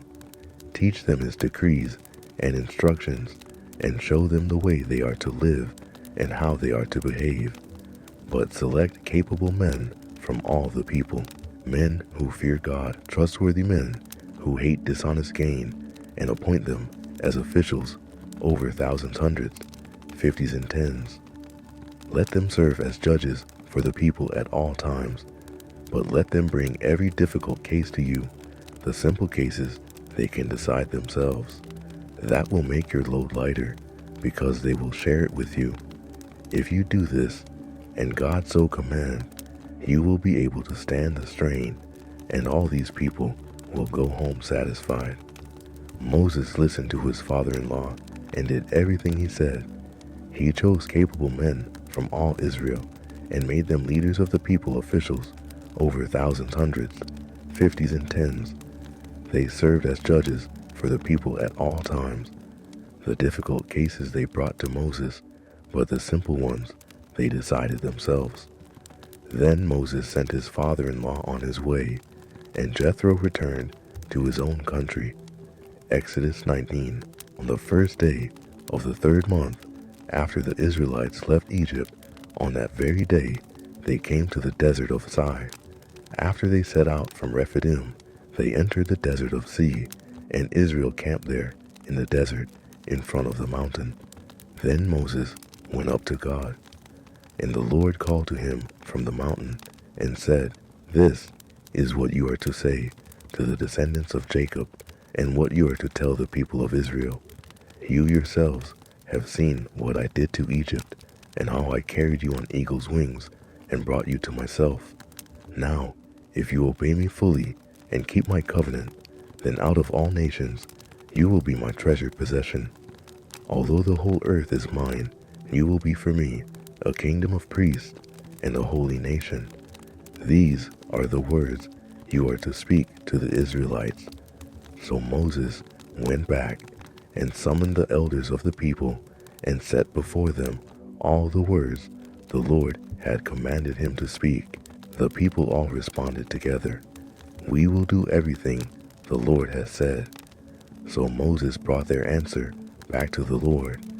The Lord said to Moses, "I am going to come to you in a dense cloud, so that the people will hear me speaking with you, and will always put their trust in you." Then Moses told the Lord what the people had said. And the Lord said to Moses, "Go to the people and consecrate them today and tomorrow. Make them wash their clothes and be ready by the third day, because on that day the Lord will come down on Mount Sinai in the sight of all the people. Put limits for the people around the mountain and tell them, 'Be careful that you do not approach the mountain or touch the foot of it. Whoever touches the mountain is to be put to death. They are to be stoned or shot with arrows. Not a hand is to be laid on them. No person or animal shall be permitted to live. Only when the ram's horn sounds a long blast may they approach the mountain." After Moses had gone down the mountain to the people, he consecrated them, and they washed their clothes. Then he said to the people, "Prepare yourselves for the third day. Abstain from sexual relations." On the morning of the third day, there was thunder and lightning with a thick cloud over the mountain and a very loud trumpet blast. Everyone in the camp trembled. Then Moses led the people out of the camp to meet with God, and they stood at the foot of the mountain. Mount Sinai was covered with smoke because the Lord descended on it in fire. The smoke billowed up from it like smoke from a furnace, and the whole mountain trembled violently. As the sound of the trumpet grew louder and louder, Moses spoke, and the voice of God answered him. The Lord descended to the top of Mount Sinai and called Moses to the top of the mountain. So Moses went up, and the Lord said to him, "Go down and warn the people, so they do not force their way through to see the Lord, and many of them perish. Even the priests who approach the Lord must consecrate themselves, or the Lord will break out against them." Moses said to the Lord, "The people cannot come up Mount Sinai, because you yourself warned us. Put limits around the mountain and set it apart as holy." The Lord replied, "Go down and bring Aaron up with you, but the priests and the people must not force their way through to come up to the Lord, or he will break out against them." So Moses went down to the people and told them. Exodus 20. And God spoke all these words. "I am the Lord your God, who brought you out of Egypt, out of the land of slavery. You shall have no other gods before me. You shall not make for yourself an image in the form of anything in heaven, above, or on the earth, beneath, or in the waters below. You shall not bow down to them or worship them, for I, the Lord your God, am a jealous God, punishing the children for the sin of the parents, to the third and fourth generation of those who hate me, but showing love to 1,000 generations of those who love me and keep my commandments. You shall not misuse the name of the Lord your God, for the Lord will not hold anyone guiltless who misuses his name. Remember the Sabbath day by keeping it holy. 6 days you shall labor and do all your work, but the seventh day is a Sabbath to the Lord your God. On it you shall not do any work, neither you, nor your son or daughter, nor your male or female servant, nor your animals, nor any foreigner residing in your towns. For in 6 days the Lord made the heavens, and the earth, the sea, and all that is in them, but he rested on the seventh day. Therefore the Lord blessed the Sabbath day, and made it holy. Honor your father and your mother, so that you may live long in the land the Lord your God is giving you. You shall not murder. You shall not commit adultery. You shall not steal. You shall not give false testimony against your neighbor. You shall not covet your neighbor's house.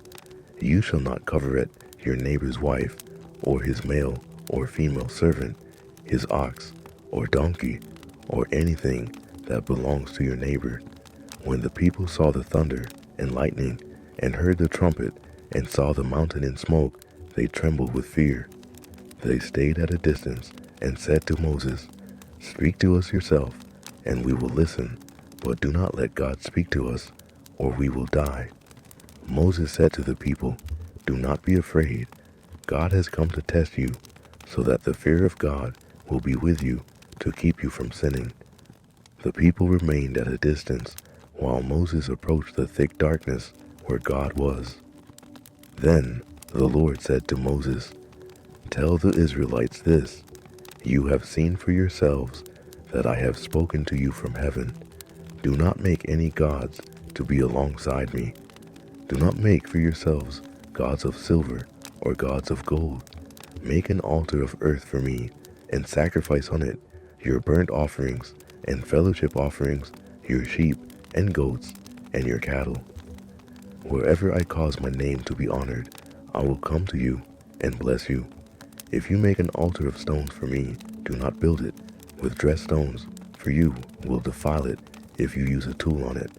And do not go up to my altar on steps, or your private parts may be exposed." Exodus 21. These are the laws you are to set before them. If you buy a Hebrew servant, he is to serve you for 6 years, but in the 7th year he shall go free without paying anything. If he comes alone, he is to go free alone. But if he has a wife, when he comes, she is to go with him.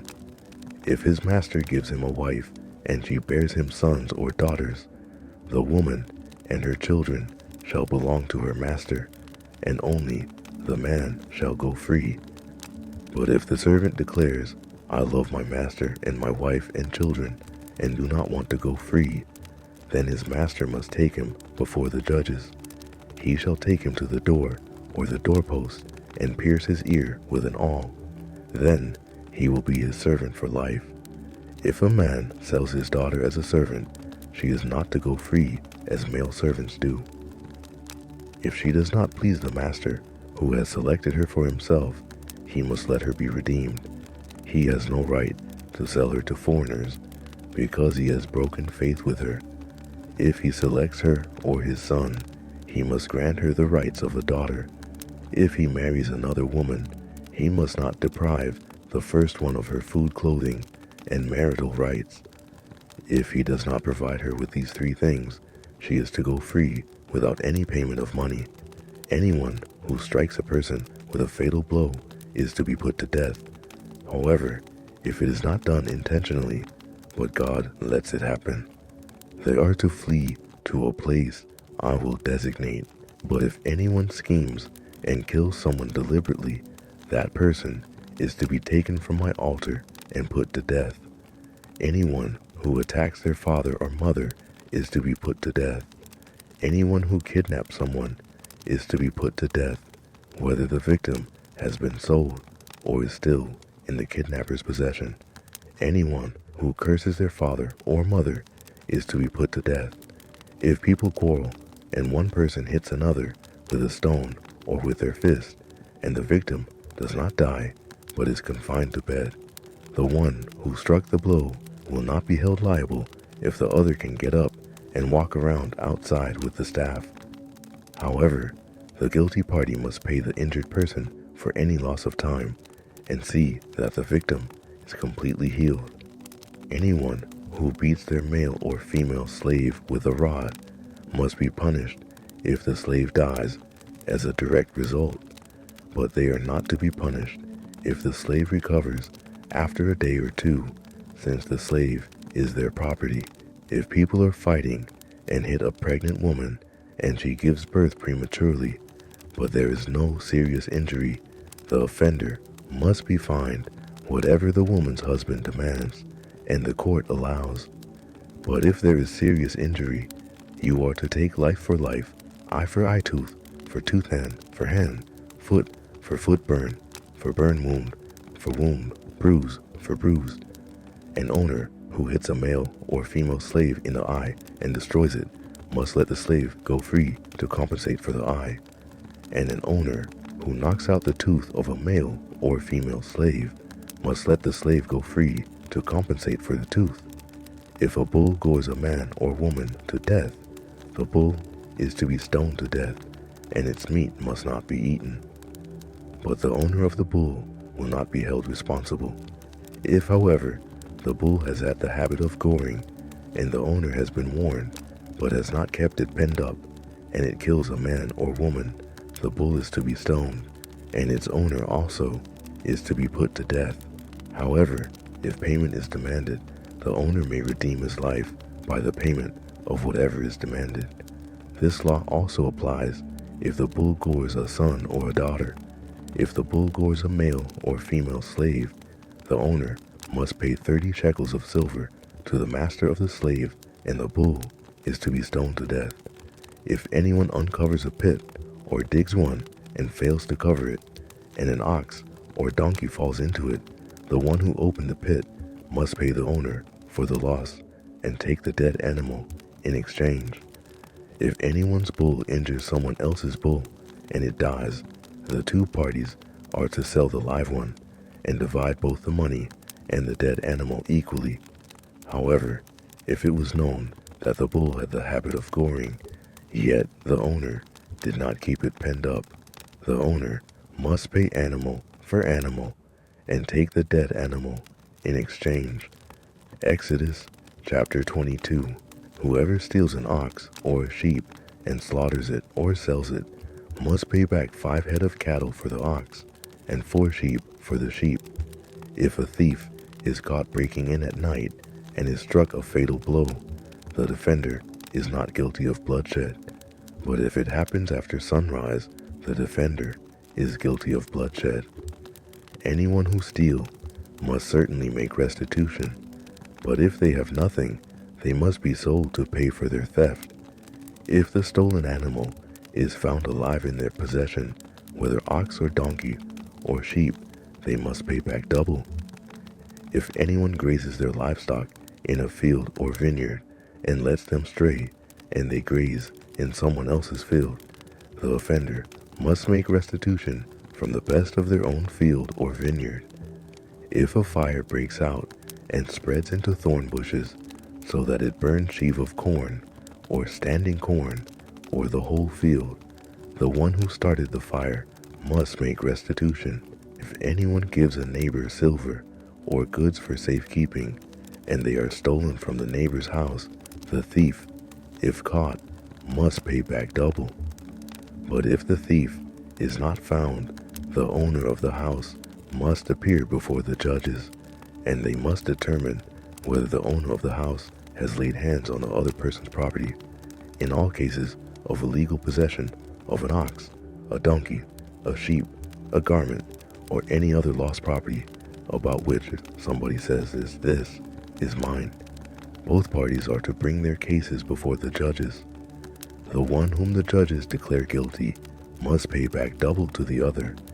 If anyone gives a donkey, an ox, a sheep, or any other animal to their neighbor for safekeeping, and it dies, or is injured, or is taken away while no one is looking, the issue between them will be settled by the taking of an oath before the Lord that the neighbor did not lay hands on the other person's property. The owner is to accept this, and no restitution is required. But if the animal was stolen from the neighbor, restitution must be made to the owner. If it was torn to pieces by a wild animal, the neighbor shall bring in the remains as evidence, and shall not be required to pay for the torn animal. If anyone borrows an animal from their neighbor, and it is injured or dies, while the owner is not present, they must make restitution. But if the owner is with the animal, the borrower will not have to pay. If the animal was hired, the money paid for the hire covers the loss. If a man seduces a virgin who is not pledged to be married and sleeps with her, he must pay the bride price, and she shall be his wife. If her father absolutely refuses to give her to him, he must still pay the bride price for virgins. Do not allow a sorceress to live. Anyone who has sexual relations with an animal is to be put to death. Whoever sacrifices to any god other than the Lord must be destroyed. Do not ill-treat or oppress a foreigner, for you were foreigners in Egypt. Do not take advantage of the widow or the fatherless. If you do, and they cry out to me, I will certainly hear their cry. My anger will be aroused, and I will kill you with the sword. Your wives will become widows, and your children fatherless. If you lend money to one of my people among you who is needy, do not treat it like a business deal charge, no interest. If you take your neighbor's cloak as a pledge, return it by sunset. Because that cloak is the only covering your neighbor has, what else can they sleep in? When they cry out to me, I will hear, for I am compassionate. Do not blaspheme God or curse the ruler of your people. Do not hold back offerings from your granaries or your vats. You must give me the firstborn of your sons. Do the same with your cattle and your sheep. Let them stay with their mothers for 7 days, but give them to me on the 8th day. You are to be my holy people, so do not eat the meat of an animal torn by wild beasts. Throw it to the dogs. Exodus chapter 23. Do not spread false reports. Do not help a guilty person by being a malicious witness. Do not follow the crowd in doing wrong. When you give testimony in a lawsuit, do not pervert justice by siding with the crowd, and do not show favoritism to a poor person in a lawsuit. If you come across your enemy's ox or donkey wandering off, be sure to return it. If you see the donkey of someone who hates you fallen down under its load, do not leave it there. Be sure you help them with it. Do not deny justice to your poor people in their lawsuits. Have nothing to do with a false charge, and do not put an innocent or honest person to death, for I will not acquit the guilty. Do not accept a bribe, for a bribe blinds those who see, and twists the words of the innocent. Do not oppress a foreigner.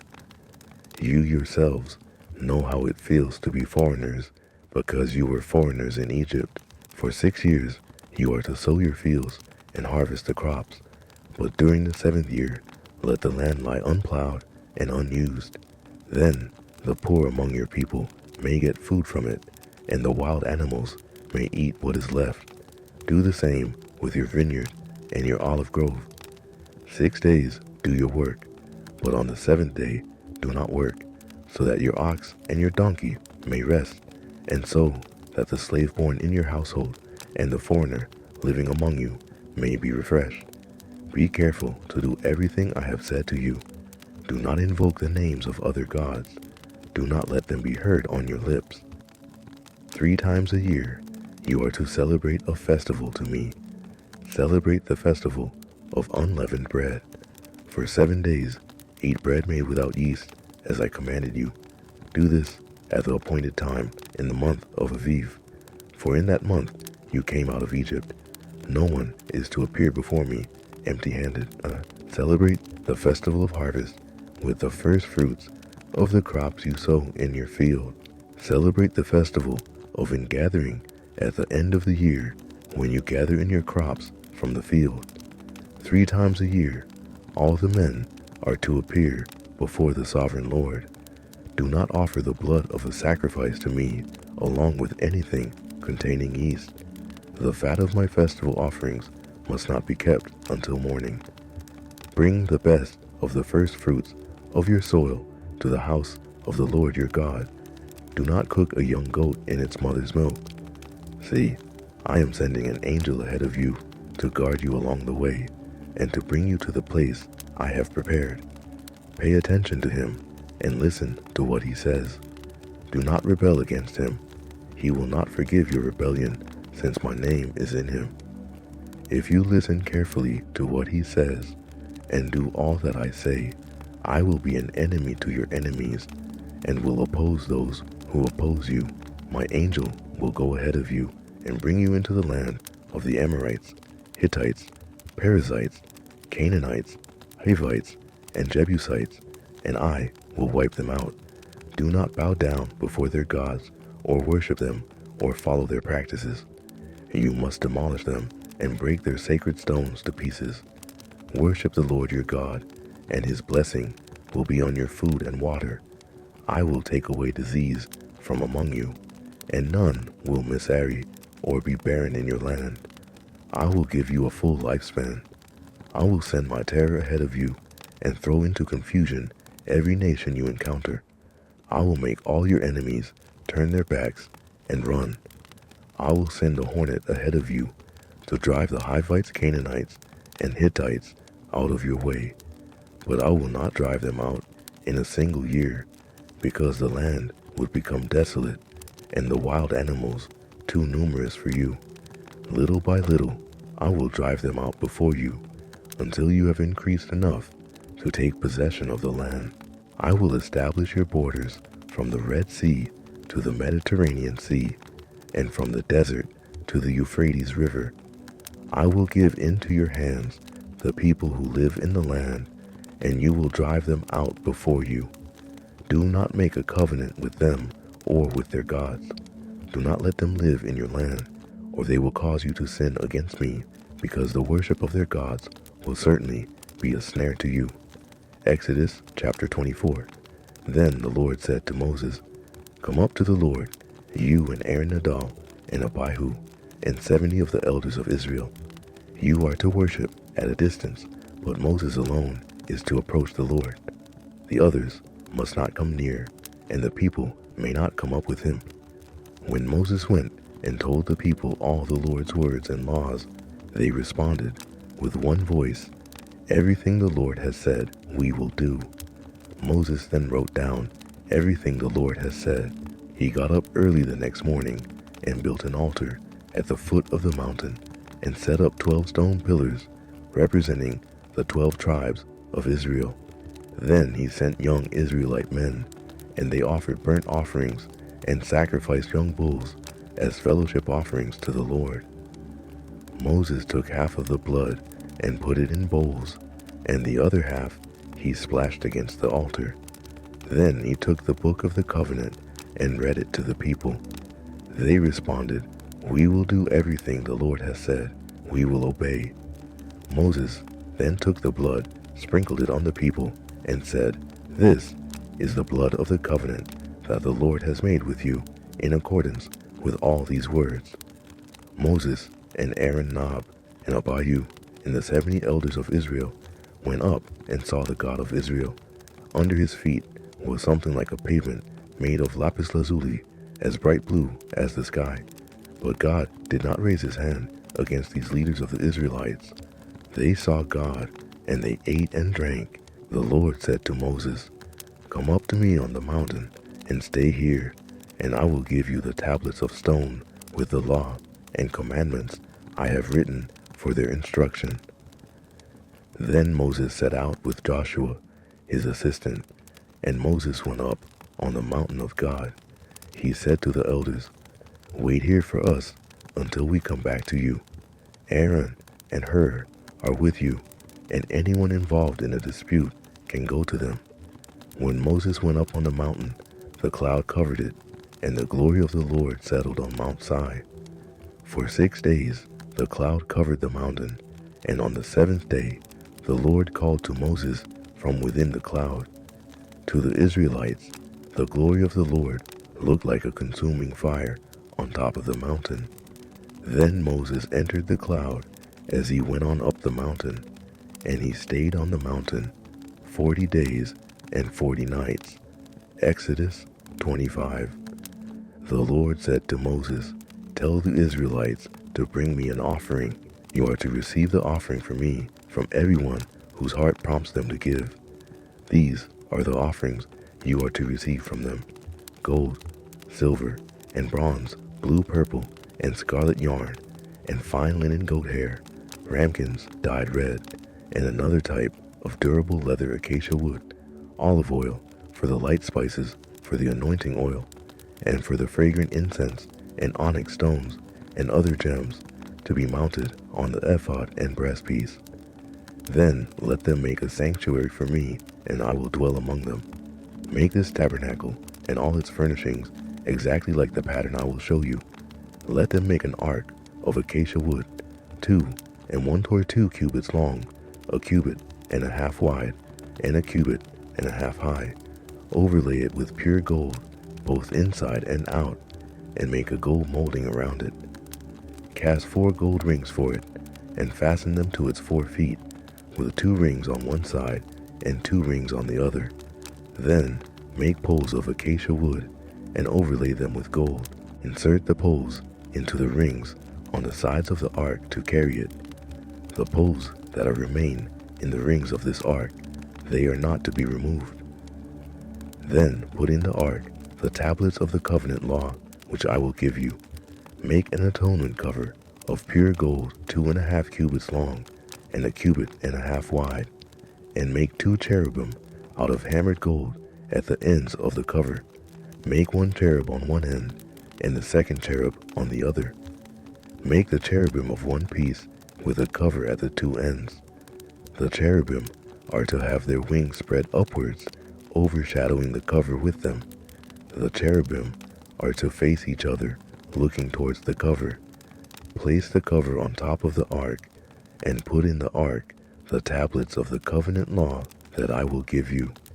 There, above the cover, between the 2 cherubim that are over the ark of the covenant law, I will meet with you and give you all my commands for the Israelites. Make a table of acacia wood 2 cubits long, a cubit wide, and a cubit and a half high. Overlay it with pure gold, and make a gold molding around it. Also, make around it a rim, a handbreadth wide, and put a gold molding on the rim. Make 4 gold rings for the table, and fasten them to the 4 corners where the 4 legs are. The rings are to be close to the rim to hold the poles used in carrying the table. Make the poles of acacia wood, overlay them with gold, and carry the table with them, and make its plates and dishes of pure gold, as well as its pitchers and bowls for the pouring out of offerings. Put the bread of the presence on this table to be before me at all times. Make a lampstand of pure gold. Hammer out its base and shaft, and make its flower-like cups, buds, and blossoms of one piece with them. 6 branches are to extend from the sides of the lampstand, 3 on one side and 3 on the other. 3 cups shaped like almond flowers with buds and blossoms are to be on one branch, 3 on the next branch, and the same for all 6 branches extending from the lampstand. And on the lampstand there are to be 4 cups shaped like almond flowers with buds and blossoms.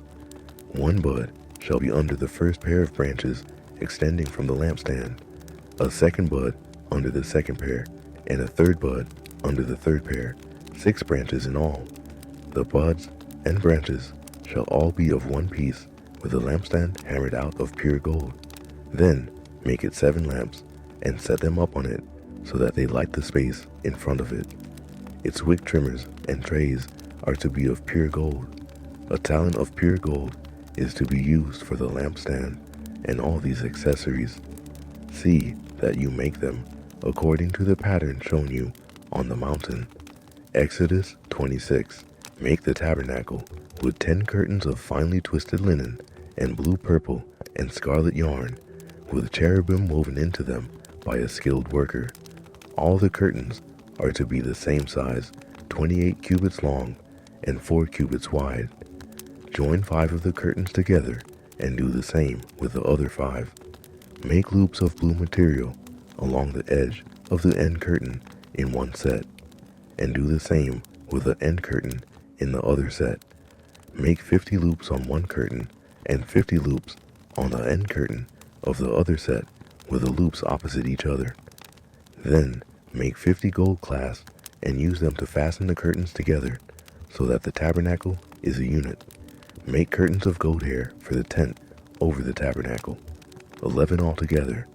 All 11 curtains are to be the same size, 30 cubits long and 4 cubits wide.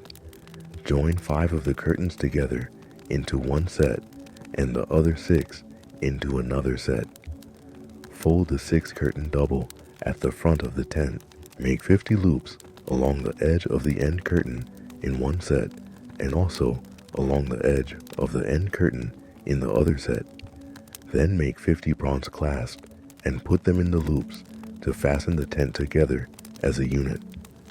As for the additional length of the tent curtains, the half curtain that is left over is to hang down at the rear of the tabernacle.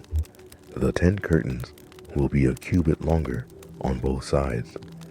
What is left will hang over the sides of the tabernacle so as to cover it.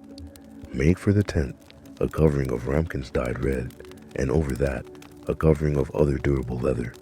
Make upright frames of acacia wood for the tabernacle. Each frame is to be 10 cubits long and a cubit and a half wide, with 2 projections set parallel to each other. Make all the frames of the tabernacle in this way. Make 20 frames for the south side of the tabernacle, and make 40 silver bases to go under them. 2 bases for each frame, 1 under each projection. For the other side, the north side of the tabernacle, make 20 frames and 40 silver bases, 2 under each frame.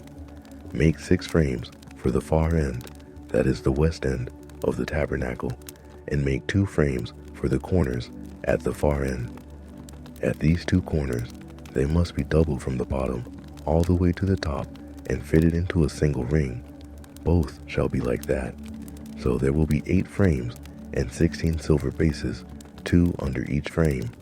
Also, make crossbars of acacia wood, 5 for the frames on one side of the tabernacle, 5 for those on the other side, and 5 for the frames on the west at the far end of the tabernacle. The center crossbar is to extend from end to end at the middle of the frames.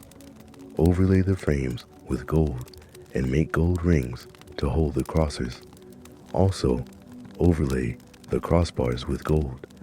Set up the tabernacle according to the plan shown you on the mountain. Make a curtain of blue, purple, and scarlet yarn and finely twisted linen with cherubim woven into it by a skilled worker.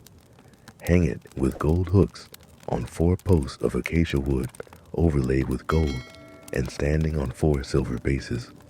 Hang the curtain from the clasp and place the Ark of the Covenant law behind the curtain. The curtain will separate the holy place from the most holy place. Put the atonement cover on the Ark of the Covenant law in the most holy place. Place the table outside the curtain on the north side of the tabernacle and put the lampstand opposite it on the south side. For the entrance to the tent, make a curtain of blue, purple, and scarlet yarn and finely twisted linen, the work of an embroiderer. Make gold hooks for this curtain and 5 posts of acacia wood overlaid with gold, and cast 5 bronze bases for them. Exodus chapter 27. Build an altar of acacia wood, 3 cubits high. It is to be square, 5 cubits long, and 5 cubits wide. Make a horn at each of the 4 corners, so that the horns and the altar are of one piece, and overlay the altar with bronze. Make all its utensils of bronze, its pots to remove the ashes, and its shovels, sprinkling bowls, meat forks, and fire pans. Make a grating for it of bronze network, and make a bronze ring at each of the 4 corners of the network. Put it under the ledge of the altar, so that it is halfway up the altar. Make poles of acacia wood for the altar, and overlay them with bronze. The poles are to be inserted into the rings, so they will be on 2 sides of the altar when it is carried. Make the altar hollow out of boards. It is to be made just as you were shown on the mountain. Make a courtyard for the tabernacle. The south side shall be 100 cubits long, and is to have curtains of finely twisted linen, with 20 posts and 20 bronze bases, with silver hooks and bands on the posts. The north side shall also be 100 cubits long, and is to have curtains with 20 posts and 20 bronze bases, and with silver hooks and bands on the posts.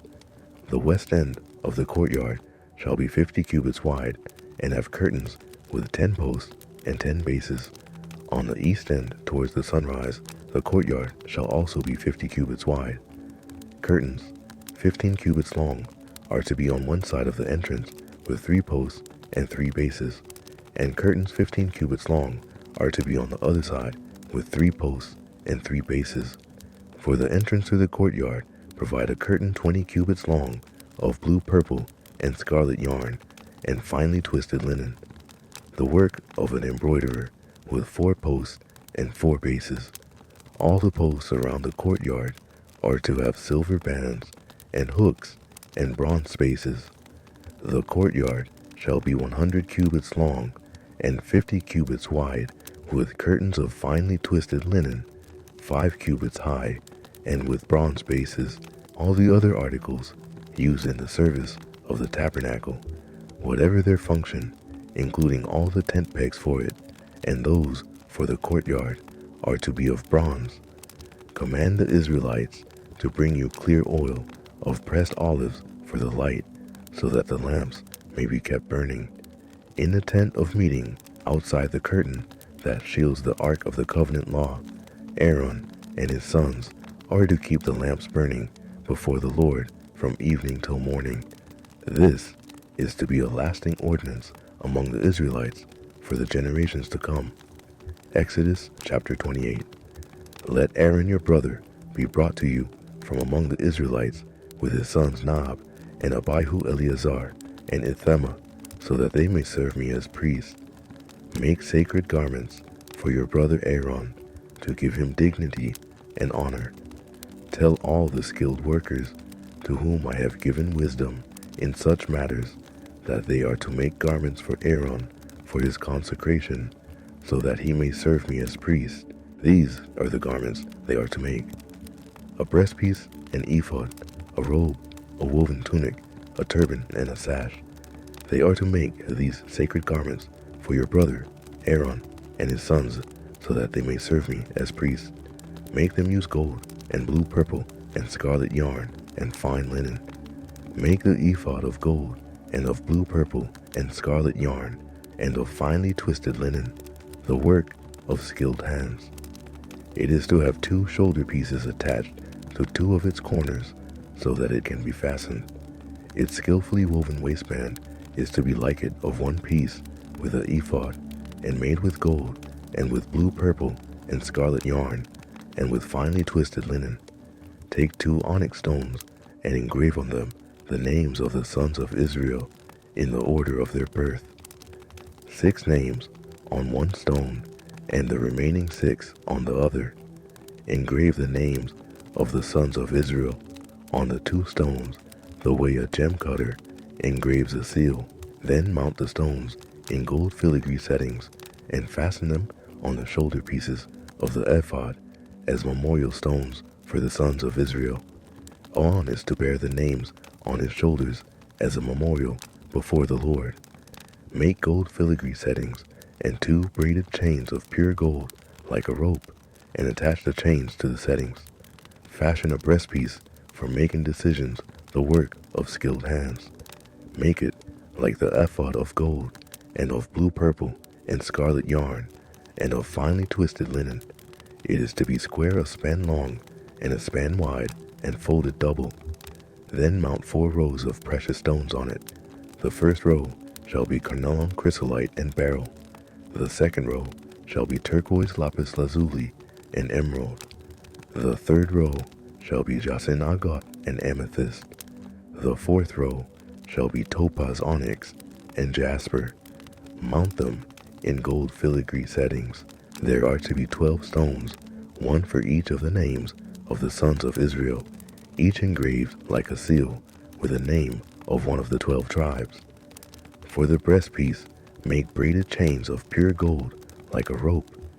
Make 2 gold rings for it, and fasten them to 2 corners of the breastpiece. Fasten the 2 gold chains to the rings at the corners of the breastpiece, and the other ends of the chains to the 2 settings, attaching them to the shoulder pieces of the ephod at the front. Make 2 gold rings and attach them to the other 2 corners of the breastpiece on the inside edge next to the ephod. Make 2 more gold rings and attach them to the bottom of the shoulder pieces on the front of the eod, close to the seam, just above the waistband of the eod. The rings of the breastpiece are to be tied to the rings of the eod with blue cord, connecting it to the waistband, so that the breastpiece will not swing out from the ephod. Whenever Aaron enters the holy place, he will bear the names of the sons of Israel over his heart on the breastpiece of decision as a continuing memorial before the Lord. Also, put the Urim and the Thummim in the breastpiece, so they may be over Aaron's heart whenever he enters the presence of the Lord. Thus, Aaron will always bear the means of making decisions for the Israelites over his heart before the Lord. Make the robe of the ephod entirely out of blue cloth, with an opening for the head in its center. There shall be a woven edge like a collar around this opening, so that it will not tear. Make pomegranates of blue, purple, and scarlet yarn around the hem of the robe, with gold bells between them. The gold bells and the pomegranates are to alternate round the hem of the robe. Aaron must wear it when he ministers. The sound of the bells will be heard when he enters the holy place before the Lord, and when he comes out, so that he will not die. Make a plate of pure gold and engrave on it, as on a seal, holy to the Lord. Fasten a blue cord to it to attach it to the turban. It is to be on the front of the turban. It will be on Aaron's forehead, and he will bear the guilt involved in the sacred gifts the Israelites consecrate. Whatever their gifts may be, it will be on Aaron's forehead continually, so that they will be acceptable to the Lord. Weave the tunic of fine linen, and make the turban of fine linen. The sash is to be the work of an embroiderer. Make tunic sashes and caps for Aaron's sons, to give them dignity and honor. After you put these clothes on your brother Aaron and his sons, anoint and ordain them. Consecrate them, so they may serve me as priests. Make linen undergarments as a covering for the body, reaching from the waist to the thigh. Aaron and his sons must wear them whenever they enter the tent of meeting or approach the altar to minister in the holy place, so that they will not incur guilt and die. This is to be a lasting ordinance for Aaron and his descendants. Exodus chapter 29. This is what you are to do to consecrate them, so that they may serve me as priests. Take a young bull and 2 rams without defect, and from the finest wheat flour make round loaves without yeast, thick loaves without yeast, and with olive oil mixed in, and thin loaves without yeast, and brushed with olive oil. Put them in a basket and present them in it, along with the bull and the 2 rams. Then bring Aaron and his sons to the entrance to the tent of meeting, and wash them with water. Take the garments and dress Aaron with the tunic, the robe of the ephod itself, and the breastpiece. Fasten the ephod on him by its skillfully woven waistband. Put the turban on his head, and attach the sacred emblem to the turban. Take the anointing oil and anoint him by pouring it on his head. Bring his sons and dress them in tunics, and fasten caps on them. Then tie sashes on Aaron and his sons. The priesthood is theirs by a lasting ordinance. Then you shall ordain Aaron and his sons. Bring the bull to the front of the tent of meeting, and Aaron and his sons shall lay their hands on its head. Slaughter it in the Lord's presence at the entrance to the tent of meeting. Take some of the bull's blood and put it on the horns of the altar with your finger, and pour out the rest of it at the base of the altar. Then take all the fat of the internal organs, the covering of the liver and both kidneys with the fat on them, and burn them on the altar. But burn the bull's flesh and its hide and its intestines outside the camp. It is a sin offering. Take one of the rams, and Aaron and his sons shall lay their hands on its head. Slaughter it, and take the blood, and splash it against the sides of the altar. Cut the ram into pieces, and wash the internal organs, and the legs, putting them with the head and the other pieces. Then burn the entire ram on the altar. It is a burnt offering to the Lord, a pleasing aroma, a food offering presented to the Lord. Take the other ram, and Aaron and his sons shall lay their hands on its head. Slaughter it, take some of its blood, and put it on the lobes of the right ears of Aaron and his sons, on the thumbs of their right hands, and on the big toes of their right feet. Then splash blood against the sides of the altar, and take some of the blood on the altar, and some of the anointing oil, and sprinkle it on Aaron and his garments, and on his sons and their garments. Then he and his sons and their garments will be consecrated. Take from this ram the fat tail, the fat on the internal organs, the covering of the liver, both kidneys with the fat on them, and the right thigh. This is the ram for the ordination. From the basket of bread made without yeast, which is before the Lord, take 1 round loaf, 1 thick loaf, with olive oil mixed in, and 1 thin loaf. Put all these in the hands of Aaron and his sons, and wave them before the Lord as a wave offering. Then take them from their hands, and burn them on the altar, along with the burnt offering for a pleasing aroma to the Lord, a food offering presented to the Lord. After you take the breast of the ram for Aaron's ordination, wave it before the Lord as a wave offering, and it will be your share. Consecrate those parts of the ordination ram that belong to Aaron and his sons, the breast that was waved and the thigh that was presented. This is always to be the regular share from the Israelites for Aaron and his sons. It is the contribution the Israelites are to make to the Lord from their fellowship offerings. Aaron's sacred garments will belong to his descendants, so that they can be anointed and ordained in them. The son who succeeds him as priest and comes to the tent of meeting to minister in the holy place is to wear them 7 days. Take the ram for the ordination, and cook the meat in a sacred place at the entrance to the tent of meeting. Aaron and his sons are to eat the meat of the ram and the bread that is in the basket. They are to eat these offerings by which atonement was made for their ordination and consecration, but no one else may eat them because they are sacred. And if any of the meat of the ordination, ram or any bread, is left over till morning, burn it up. It must not be eaten because it is sacred. Do for Aaron and his sons everything I have commanded you, taking 7 days to ordain them. Sacrifice a bull each day as a sin offering to make atonement. Purify the altar by making atonement for it, and anoint it to consecrate it for 7 days. Make atonement for the altar and consecrate it. Then the altar will be most holy, and whatever touches it will be holy. This is what you are to offer on the altar regularly each day: 2 lambs a year old. Offer one in the morning and the other at twilight. With the first lamb, offer 1/10 of an ephah of the finest flour, mixed with 1/4 of a hin of oil from pressed olives, and 1/4 of a hin of wine as a drink offering.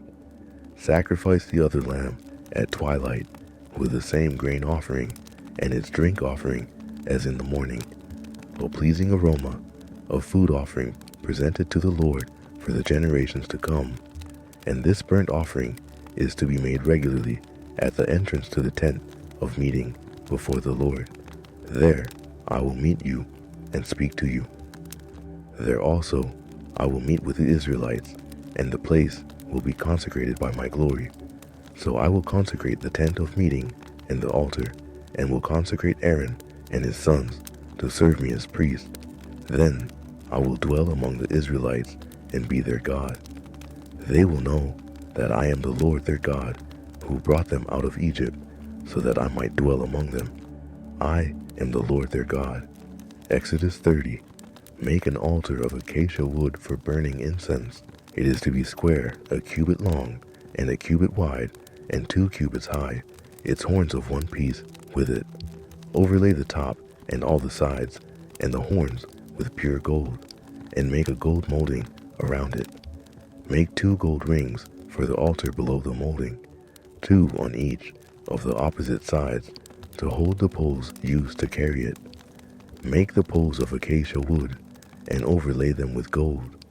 Put the altar in front of the curtain that shields the ark of the covenant law, before the atonement cover that is over the tablets of the covenant law, where I will meet with you. Aaron must burn fragrant incense on the altar every morning when he tends the lamps. He must burn incense again when he lights the lamps at twilight, so that incense will burn regularly before the Lord for the generations to come. Do not offer on this altar any other incense or any burnt offering or grain offering, and do not pour a drink offering on it. Once a year Aaron shall make atonement on its horns. This annual atonement must be made with the blood of the atoning sin offering for the generations to come. It is most holy to the Lord. Then the Lord said to Moses, when you take a census of the Israelites to count them, each one must pay the Lord a ransom for his life at the time he is counted. Then no plague will come on them when you number them. Each one who crosses over to those already counted is to give a half shekel according to the sanctuary shekel, which weighs 20 gams. This half shekel is an offering to the Lord. All who cross over those 20 years old or more are to give an offering to the Lord. The rich are not to give more than a half shekel, and the poor are not to give less when you make the offering to the Lord to atone for your lives. Receive the atonement money from the Israelites and use it for the service of the tent of meeting. It will be a memorial for the Israelites before the Lord, making atonement for your lives. Then the Lord said to Moses, make a bronze basin with its bronze stand for washing. Place it between the tent of meeting and the altar, and put water in it. Aaron and his sons are to wash their hands and feet with water from it. Whenever they enter the tent of meeting, they shall wash with water, so that they will not die. Also, when they approach the altar to minister, by presenting a food offering to the Lord, they shall wash their hands and feet, so that they will not die. This is to be a lasting ordinance for Aaron and his descendants for the generations to come. Then the Lord said to Moses, take the following fine spices, 500 shekels of liquid myrrh, half as much, that is 250 shekels, of fragrant cinnamon, 250 shekels of fragrant calamus, 500 shekels of cassia, all according to the sanctuary shekel, and a hin of olive oil. Make these into a sacred anointing oil, a fragrant blend, the work of a perfumer. It will be the sacred anointing oil. Then use it to anoint the tent of meeting, the ark of the covenant law, the table and all its articles, the lampstand and its accessories, the altar of incense, the altar of burnt offering, and all its utensils, and the basin with its stand. You shall consecrate them. So they will be most holy, and whatever touches them will be holy. Anoint Aaron and his sons, and consecrate them, so they may serve me as priests. Say to the Israelites, this is to be my sacred anointing oil for the generations to come. Do not pour it on anyone else's body, and do not make any other oil using the same formula. It is sacred, and you are to consider it sacred. Whoever makes perfume like it and puts it on anyone other than a priest must be cut off from their people. Then the Lord said to Moses, take fragrant spices, gum resin, onca, and galbanum, and pure frankincense, all in equal amounts, and make a fragrant blend of incense, the work of a perfumer. It is to be salted and pure and sacred. Grind some of it to powder and place it in front of the ark of the covenant law in the tent of meeting where I will meet with you. It shall be most holy to you. Do not make any incense with this formula for yourselves. Consider it holy to the Lord. Whoever makes incense like it to enjoy its fragrance must be cut off from their people. Exodus 31. Then the Lord said to Moses, See, I have chosen Bezalel, son of Uri, the son of Hur, of the tribe of Judah, and I have filled him with the Spirit of God, with wisdom, with understanding, with knowledge, and with all kinds of skills, to make artistic designs for work in gold, silver, and bronze, to cut and set stones, to work in wood, and to engage in all kinds of crafts. Moreover, I have appointed Aholham, son of Ahismach, of the tribe of Dan, to help him. Also, I have given ability to all the skilled workers to make everything I have commanded you: the tent of meeting, the ark of the covenant law, with the atonement cover on it, and all the other furnishings of the tent, the table and its articles, the pure gold lampstand and all its accessories, the altar of incense, the altar of burnt offering, and all its utensils, the basin with its stand, and also the woven garments, both the sacred garments for Aaron the priest, and the garments for his sons when they serve as priests, and the anointing oil and fragrant incense for the holy place. They are to make them just as I commanded you. Then the Lord said to Moses, Say to the Israelites, You must observe my Sabbath. This will be a sign between me and you for the generations to come, so that you may know that I am the Lord who makes you holy. Observe the Sabbath, because it is holy to you. Anyone who desecrates it is to be put to death. Those who do any work on that day must be cut off from their people. For 6 days work is to be done, but the seventh day is a day of Sabbath, rest holy to the Lord. Whoever does any work on the Sabbath day is to be put to death. The Israelites are to observe the Sabbath, celebrating it for the generations to come as a lasting covenant.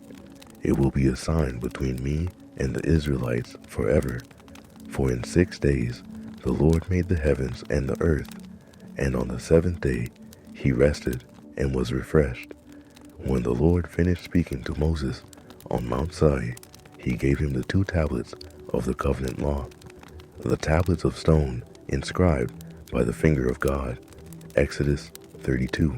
When the people saw that Moses was so long in coming down from the mountain, they gathered round Aaron and said, Come, make us gods who will go before us. As for this fellow Moses, who brought us up out of Egypt, we don't know what has happened to him. Aaron answered them, Take off the gold earrings that your wives, your sons, and your daughters are wearing, and bring them to me. So all the people took off their earrings and brought them to Aaron. He took what they handed him and made it into an idol, cast in the shape of a calf, fashioning it with a tool. Then they said, These are your gods, Israel, who brought you up out of Egypt. When Aaron saw this, he built an altar in front of the calf and announced, Tomorrow there will be a festival to the Lord. So the next day the people rose early and sacrificed burnt offerings and presented fellowship offerings. Afterwards they sat down to eat and drink and got up to indulge in revelry. Then the Lord said to Moses, Go down, because your people, whom you brought up out of Egypt, have become corrupt. They have been quick to turn away from what I commanded them, and have made themselves an idol cast in the shape of a calf. They have bowed down to it and sacrificed to it, and have said, These are your gods, Israel, who brought you up out of Egypt. I have seen these people, the Lord said to Moses, and they are a stiff-necked people. Now leave me alone, so that my anger may burn against them, and that I may destroy them. Then I will make you into a great nation. But Moses sought the favor of the Lord his God. Lord, he said, Why should your anger burn against your people, whom you brought out of Egypt with great power and a mighty hand? Why should the Egyptians say it was with evil intent that he brought them out to kill them in the mountains and to wipe them off the face of the earth? Turn from your fierce anger, relent, and grow. Do not bring disaster on your people. Remember your servants, Abraham, Isaac, and Israel, to whom you swore by your own self. I will make your descendants as numerous as the stars in the sky, and I will give your descendants all this land I promised them, and it will be their inheritance forever. Then the Lord relented and did not bring on his people the disaster he had threatened. Moses turned and went down the mountain with the 2 tablets of the covenant law in his hands. They were inscribed on both sides, front and back. The tablets were the work of God. The writing was the writing of God, engraved on the tablets.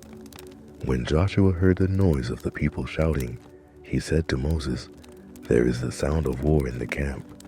Moses replied, "It is not the sound of victory. It is not the sound of defeat. It is the sound of singing that I hear." When Moses approached the camp and saw the calf and the dancing, his anger burned, and he threw the tablets out of his hands, breaking them to pieces at the foot of the mountain.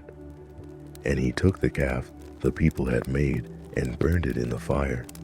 Then he ground it to powder, scattered it on the water, and made the Israelites drink it. He said to Aaron, "What did these people do to you, that you led them into such great sin?" "Do not be angry, my lord," Aaron answered. "You know how prone these people are to evil. They said to me, 'Make us gods who will go before us.' As for this fellow Moses, who brought us up out of Egypt, we don't know what's happened to him." So I told them, "Whoever has any gold jewelry, take it off." Then they gave me the gold, and I threw it into the fire, and out came this calf. Moses saw that the people were running wild, and that Aaron had let them get out of control, and so become a laughingstock to their enemies. So he stood at the entrance to the camp and said, "Whoever is for the Lord, come to me." And all the Levites rallied to him. Then he said to them, "This is what the Lord, the God of Israel, says. Each man strap a sword to his side. Go back and forth through the camp from one end to the other, each killing his brother and friend and neighbor." The Levites did as Moses commanded, and that day about 3,000 powers of the people died. Then Moses said, "You have been set apart to the Lord today, for you were against your own sons and brothers, and he has blessed you this day." The next day Moses said to the people, "You have committed a great sin, but now I will go up to the Lord. Perhaps I can make atonement for your sin." So Moses went back to the Lord and said, "Oh, what a great sin these people have committed. They have made themselves gods of gold, but now please forgive their sin. But if not, then blot me out of the book you have written." The Lord replied to Moses, "Whoever has sinned against me, I will blot out of my book. Now go lead the people to the place I spoke of, and my angel will go before you. However, when the time comes for me to punish, I will punish them for their sin." And the Lord struck the people with a plague because of what they did with the calf Aaron had made. Exodus 33. Then the Lord said to Moses, "Leave this place, you and the people you brought up out of Egypt, and go up to the land I promised on oath to Abraham, Isaac, and Jacob, saying, 'I will give it to your descendants.' I will send an angel before you and drive out the Canaanites, Amorites, Hittites, Perizzites, Hivites, and Jebusites. Go up to the land flowing with milk and honey, but I will not go with you, because you are a stiff-necked people, and I might destroy you on the way." When the people heard these distressing words, they began to mourn, and no one put on any ornaments. For the Lord had said to Moses, "Tell the Israelites, you are a stiff-necked people. If I were to go with you, even for a moment, I might destroy you. Now take off your ornaments, and I will decide what to do with you." So the Israelites stripped off their ornaments at Mount Horeb. Now Moses used to take a tent and pitch it outside the camp some distance away, calling it the tent of meeting. Anyone inquiring of the Lord would go to the tent of meeting outside the camp. And whenever Moses went out to the tent, all the people rose and stood at the entrances to their tents, watching Moses until he entered the tent. As Moses went into the tent, the pillar of cloud would come down and stay at the entrance while the Lord spoke with Moses. Whenever the people saw the pillar of cloud standing at the entrance to the tent, they all stood and worshipped each at the entrance to their tent.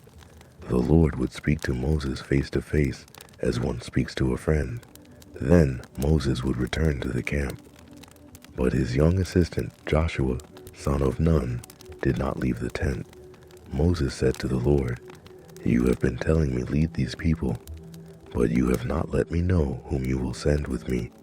You have said, I know you by name, and you have found favor with me.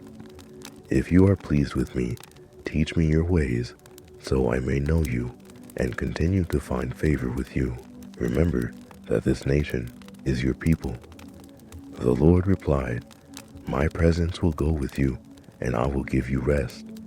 Then Moses said to him, "If your presence does not go with us, do not send us up from here. How will anyone know that you are pleased with me and with your people unless you go with us? What else will distinguish me and your people from all the other people on the face of the earth?" And the Lord said to Moses, "I will do the very thing you have asked, because I am pleased with you and I know you by name." Then Moses said, "Now show me your glory." And the Lord said, "I will cause all my goodness to pass in front of you, and I will proclaim my name, the Lord, in your presence. I will have mercy on whom I will have mercy, and I will have compassion on whom I will have compassion." But he said, "You cannot see my face, for no one may see me and live." Then the Lord said, "There is a place near me where you may stand on a rock. When my glory passes by, I will put you in a cliff in the rock and cover you with my hand until I have passed by. Then I will remove my hand, and you will see my back, but my face must not be seen." Exodus 34. The Lord said to Moses, "Chisel out 2 stone tablets like the first ones, and I will write on them the words that were on the first tablets which you broke. Be ready in the morning, and then come up on Mount Sinai. Present yourself to me there on the top of the mountain. No one is to come with you or be seen anywhere on the mountain. Not even the flocks and herds may graze in front of the mountain." So Moses chiseled out 2 stone tablets like the first ones and went up Mount Sinai early in the morning as the Lord had commanded him. And he carried the 2 stone tablets in his hands. Then the Lord came down in the cloud and stood there with him and proclaimed his name, the Lord. And he passed in front of Moses proclaiming, the Lord, the compassionate and gracious God, slow to anger, abounding in love and faithfulness, maintaining love to thousands, and forgiving wickedness, rebellion, and sin. Yet he does not leave the guilty unpunished. He punishes the children and their children for the sin of the parents to the 3rd and 4th generation. Moses bowed to the ground at once and worshipped. "Lord," he said, "if I have found favor in your eyes, then let the Lord go with us. Although this is a stiff-necked people, forgive our wickedness and our sin, and take us as your inheritance." Then the Lord said, "I am making a covenant with you before all your people. I will do wonders never before done in any nation in all the world. The people you live among will see how awesome is the work that I, the Lord, will do for you. Obey what I command you today. I will drive out before you the Amorites, Canaanites, Hittites, Perizzites, Hivites, and Jebusites. Be careful not to make a treaty with those who live in the land where you are going, or they will be a snare among you. Break down their altars, smash their sacred stones, and cut down their Asherah poles. Do not worship any other god, for the Lord, whose name is jealous, is a jealous God. Be careful not to make a treaty with those who live in the land, for when they prostitute themselves to their gods and sacrifice to them, they will invite you, and you will eat their sacrifices. And when you choose some of their daughters as wives for your sons, and those daughters prostitute themselves to their gods, they will lead your sons to do the same. Do not make any idols. Celebrate the festival of unleavened bread. For 7 days, eat bread made without yeast, as I commanded you. Do this at the appointed time in the month of Aviv. For in that month you came out of Egypt. The first offspring of every womb belongs to me, including all the firstborn males of your livestock, whether from herd or flock. Redeem the firstborn donkey with a lamb. But if you do not redeem it, break its neck. Redeem all your firstborn sons. No one is to appear before me empty-handed. 6 days you shall labor, but on the 7th day you shall rest, even during the plowing season, and harvest you must rest. Celebrate the festival of weeks with the first fruits of the wheat harvest, and the festival of ingathering at the turn of the year. 3 times a year all your men are to appear before the sovereign Lord, the God of Israel. I will drive out nations before you and enlarge your territory, and no one will covet your land when you go up 3 times each year to appear before the Lord your God. Do not offer the blood of a sacrifice to me, along with anything containing yeast, and do not let any of the sacrifice from the Passover festival remain until morning. Bring the best of the first fruits of your soil to the house of the Lord your God. Do not cook a young goat in its mother's milk. Then the Lord said to Moses, write down these words, for in accordance with these words I have made a covenant with you and with Israel. Moses was there with the Lord 40 days and 40 nights, without eating bread or drinking water. And he wrote on the tablets the words of the covenant, the 10 commandments. When Moses came down from Mount Sinai with the 2 tablets of the covenant law in his hands, he was not aware that his face was radiant, because he had spoken with the Lord. When Aaron and all the Israelites saw Moses, his face was radiant, and they were afraid to come near him. But Moses called to them. So Aaron and all the leaders of the community came back to him, and he spoke to them. Afterwards, all the Israelites came near him, and he gave them all the commands the Lord had given him on Mount Sinai. When Moses finished speaking to them, he put a veil over his face. But whenever he entered the Lord's presence to speak with him, he removed the veil until he came out. And when he came out and told the Israelites what he had been commanded, they saw that his face was radiant. Then Moses would put the veil back over his face until he went in to speak with the Lord. Exodus chapter 35. Moses assembled the whole Israelite community and said to them, these are the things the Lord has commanded you to do. For 6 days work is to be done, but the 7th day shall be your holy day, a day of Sabbath rest to the Lord. Whoever does any work on it is to be put to death. Do not light a fire in any of your dwellings on the Sabbath day. Moses said to the whole Israelite community, this is what the Lord has commanded. From what you have taken offering for the Lord, everyone who is willing is to bring to the Lord an offering of gold, silver, and bronze, blue, purple, and scarlet yarn, and fine linen goat hair, ramekins dyed red, and another type of durable leather acacia wood, olive oil for the light spices, for the anointing oil, and for the fragrant incense, and onyx stones, and other gems to be mounted on the ephod and breastpiece. All who are skilled among you are to come and make everything the Lord has commanded.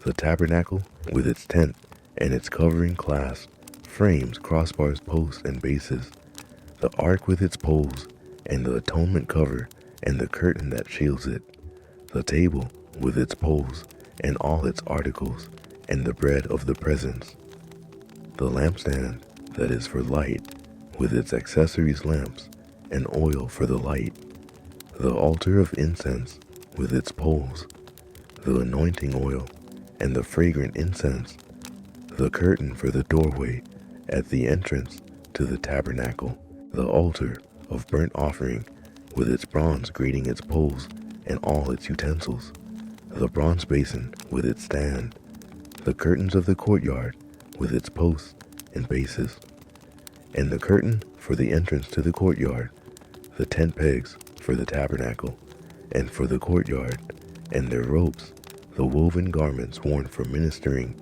in the sanctuary, both the sacred garments for Aaron the priest, and the garments for his sons when they serve as priests. Then the whole Israelite community withdrew from Moses' presence, and everyone who was willing and whose heart moved them came and brought an offering to the Lord for the work on the tent of meeting, for all its service, and for the sacred garments. All who were willing, men and women alike, came and brought gold jewelry of all kinds, brews, earrings, rings, and ornaments. They all presented their gold as a wave offering to the Lord. Everyone who had blue, purple, or scarlet yarn, or fine linen, or goat hair ramskins, dyed red, or other durable leather, brought them. Those presenting an offering of silver or bronze brought it as an offering to the Lord, and everyone who had a cassia wood for any part of the work brought it. Every skilled woman spun with her hands and brought what she had spun, blue, purple, or scarlet yarn, or fine linen. And all the women who were willing and had the skill spun the goat hair. The leaders brought on stones and other gems to be mounted on the ephod and breastpiece. They also brought spices and olive oil for the light, and for the anointing oil, and for the fragrant incense. All the Israelite men and women who were willing brought to the Lord freewill offerings for all the work the Lord through Moses had commanded them to do. Then Moses said to the Israelites, "See, the Lord has chosen Bezalel, son of Uri, the son of Hur, of the tribe of Judah, and he has filled him with the Spirit of God, with wisdom, with understanding, with knowledge, and with all kinds of skills, to make artistic designs for work in gold, silver, and bronze, to cut and set stones, to work in wood, and to engage in all kinds of artistic crafts. And he has given both him and Aholab, son of Ahisamach, of the tribe of Dan, the ability to teach others. He has filled them with skill to do all kinds of work as engravers, designers, embroiders, in blue, purple, and scarlet yarn, and fine linen, and weavers, all of them skilled workers and designers." Exodus 36. So Bezalel, Aholab, and every skilled person to whom the Lord has given skill and ability to know how to carry out all the work of constructing the sanctuary are to do the work just as the Lord has commanded. Then Moses summoned Bezalel and Aholiab and every skilled person to whom the Lord had given ability and who was willing to come and do the work. They received from Moses all the offerings the Israelites had brought to carry out the work of constructing the sanctuary, and the people continued to bring freewill offerings morning after morning. So all the skilled workers who were doing all the work on the sanctuary left what they were doing and said to Moses, "The people are bringing more than enough for doing the work the Lord commanded to be done." Then Moses gave an order, and they sent this word throughout the camp: "No man or woman is to make anything else as an offering for the sanctuary." And so the people were restrained from bringing more, because what they already had was more than enough to do all the work. All those who were skilled among the workers made the tabernacle with 10 curtains of finely twisted linen and blue, purple, and scarlet yarn, with cherubim woven into them by expert hands. All the curtains were the same size, 28 cubits long and 4 cubits wide. They joined 5 of the curtains together and did the same with the other 5. Then they made loops of blue material along the edge of the end curtain in one set, and the same was done with the end curtain in the other set. They also made 50 loops on one curtain and 50 loops on the end curtain of the other set, with the loops opposite each other. Then they made 50 gold clasps and used them to fasten the 2 sets of curtains together so that the tabernacle was a unit. They made curtains of goat hair for the tent over the tabernacle, 11 altogether. All 11 curtains were the same size, 30 cubits long and 4 cubits wide. They joined 5 of the curtains into one set and the other 6 into another set. Then they made 50 loops along the edge of the end curtain in one set and also along the edge of the end curtain in the other set. They made 50 bronze clasps to fasten the tent together as a unit. Then they made for the tent a covering of ramekins dyed red, and over that a covering of other durable leather. They made upright frames of acacia wood for the tabernacle. Each frame was 10 cubits long and a cubit and a half wide, with 2 projections set parallel to each other.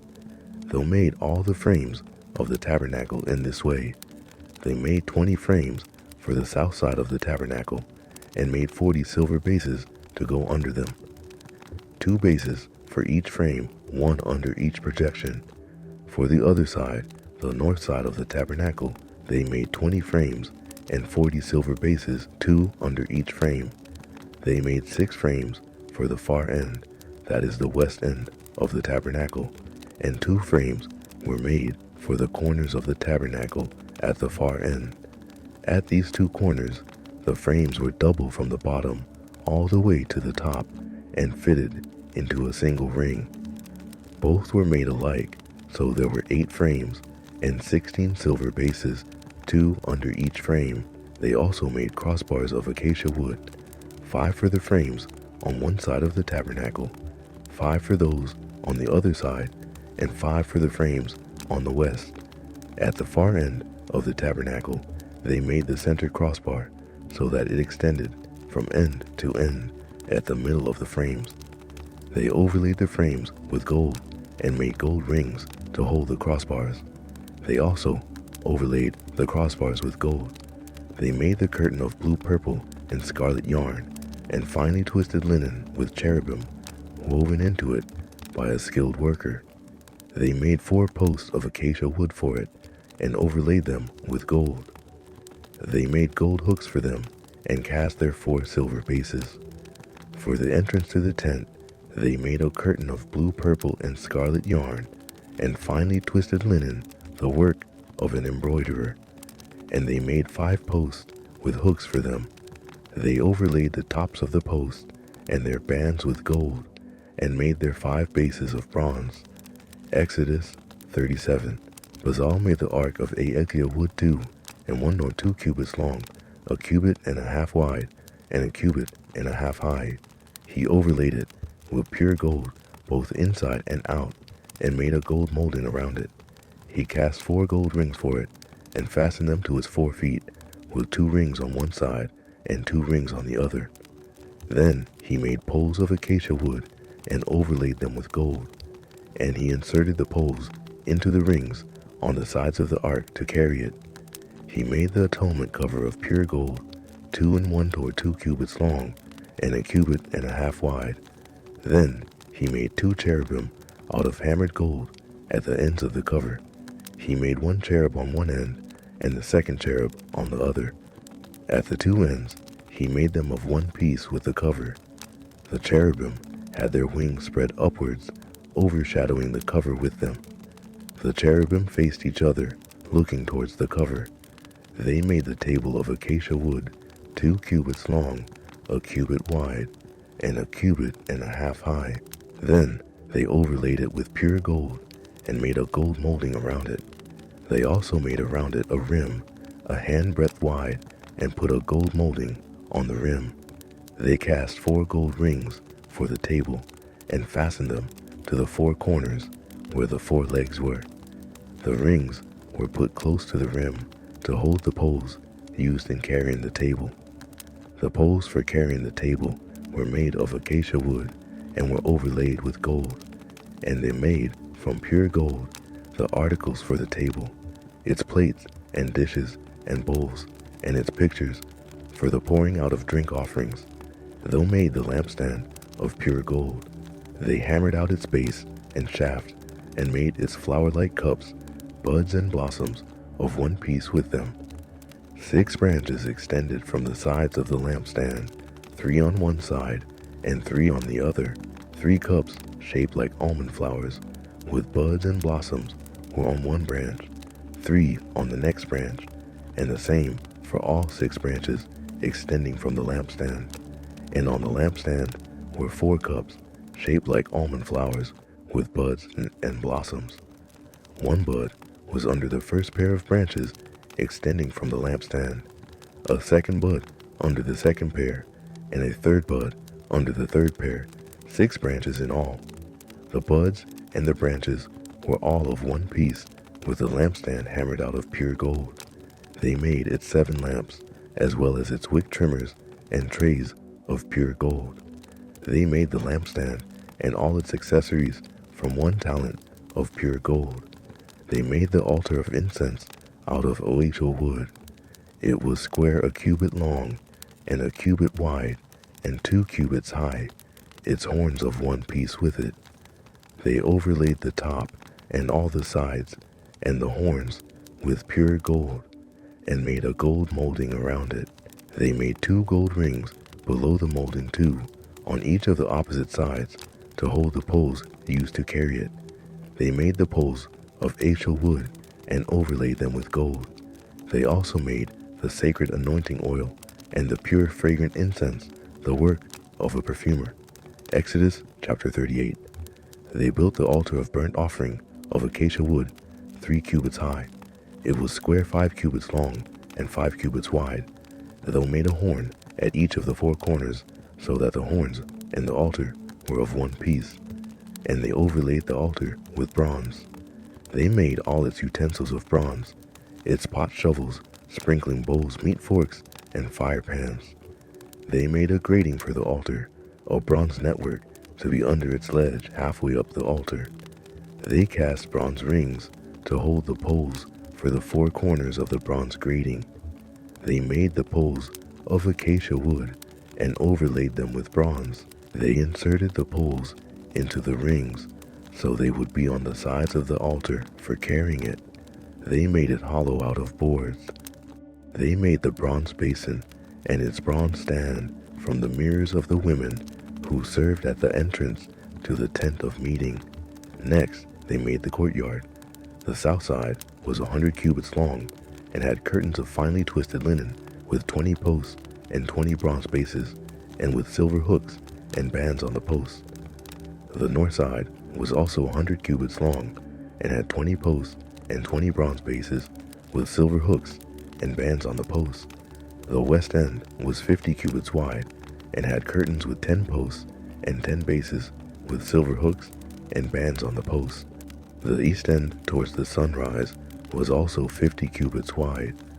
Curtains 15 cubits long were on one side of the entrance with 3 posts and 3 bases, and curtains 15 cubits long were on the other side of the entrance to the courtyard with 3 posts and 3 bases. All the curtains around the courtyard were of finely twisted linen. The bases for the posts were bronze. The hooks and bands on the posts were silver, and their tops were overlaid with silver. So all the posts of the courtyard had silver bands. The curtain for the entrance to the courtyard was made of blue purple and scarlet yarn and finely twisted linen, the work of an embroiderer. It was 20 cubits long, and like the curtains of the courtyard, 5 cubits high, with 4 posts and 4 bronze bases. Their hooks and bands were silver, and their tops were overlaid with silver. All the tent pegs of the tabernacle and of the surrounding courtyard were bronze. These are the amounts of the material used for the tabernacle of the covenant law, which were recorded at Moses' command by the Levites under the direction of Ithamar son of Aaron the priest. Bezalel son of U, the son of Hur, of the tribe of Judah, made everything the Lord commanded Moses. With him was Aholab son of Ahias, of the tribe of Dan, an engraver and designer, and an embroiderer, in blue, purple, and scarlet yarn, and fine linen. The total amount of the gold from the wave offering used for all the work on the sanctuary was 29 talents and 730 shekels. According to the sanctuary shekel, the silver obtained from those of the community who were counted in the census was 100 talents and 775 shekels, according to the sanctuary shekel. 1 beaker per person, that is half a shekel, according to the sanctuary shekel, from everyone who had crossed over to those counted 20 years old or more, a total of 63,550 men. The 100 talents of silver were used to cast the bases for the sanctuary and for the curtain. 100 bases from the 100 talents, 1 talent for each base. They used the 775 shekels to make the hooks for the posts, to overlay the tops of the posts, and to make their bands. The bronze from the wave offering was 70 talents and 2,400 shekels. They used it to make the bases for the entrance to the tent of meeting. The bronze altar with its bronze grating and all its utensils. The bases for the surrounding courtyard, and those for its entrance, and all the tent pegs for the tabernacle, and those for the surrounding courtyard. Exodus 39. From the blue, purple, and scarlet yarn, they made woven garments for ministering in the sanctuary. They also made sacred garments for Aaron, as the Lord commanded Moses.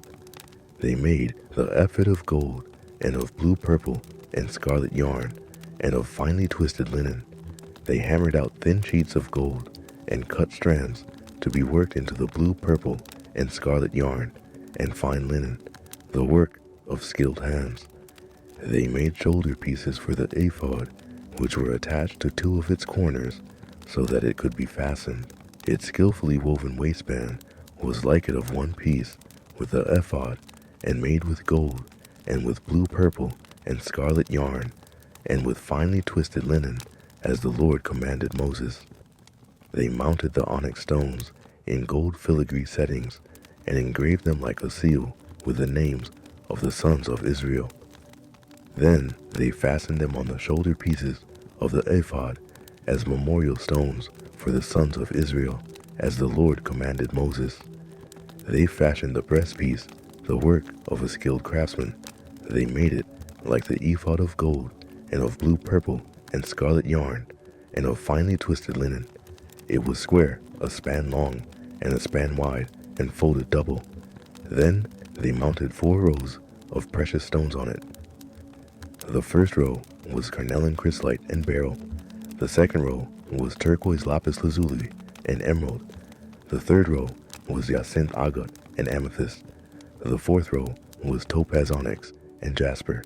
They were mounted in gold filigree settings. There were 12 stones, 1 for each of the names of the sons of Israel, each engraved like a seal, with the name of one of the 12 tribes. For the breastpiece, they made braided chains of pure gold like a rope. They made 2 gold filigree settings and 2 gold rings, and fastened the rings to 2 of the corners of the breastpiece. They fastened the 2 gold chains to the rings at the corners of the breastpiece, and the other ends of the chains to the 2 settings, attaching them to the shoulder pieces of the ephod at the front. They made 2 gold rings and attached them to the other 2 corners of the breastpiece on the inside edge next to the ephod. Then they made 2 more gold rings and attached them to the bottom of the shoulder pieces on the front of the ephod, close to the seam, just above the waistband of the ephod. They tied the rings of the breastpiece to the rings of the ephod, with blue cord connecting it to the waistband, so that the breastpiece would not swing out from the ephod, as the Lord commanded Moses. They made the robe of the ephod entirely of blue cloth, the work of a weaver, with an opening in the center of the robe like the opening of a collar, and a band around this opening so that it would not tear. They made pomegranates of blue, purple, and scarlet yarn, and finely twisted linen around the hem of the robe. And they made bells of pure gold, and attached them around the hem between the pomegranates. The bells and pomegranates alternated around the hem of the robe to be worn for ministering as the Lord commanded Moses. For Aaron and his sons, they made tunics of fine linen, the work of a weaver, and the turban of fine linen, the linen caps and the undergarments of finely twisted linen.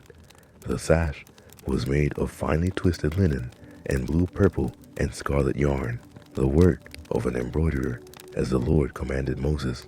They made the plate, the sacred emblem, out of pure gold, and engraved on it, like an inscription on a seal holy to the Lord. Then they fastened a blue cord to it, to attach it to the turban, as the Lord commanded Moses. So all the work on the tabernacle, the tent of meeting, was completed. The Israelites did everything just as the Lord commanded Moses.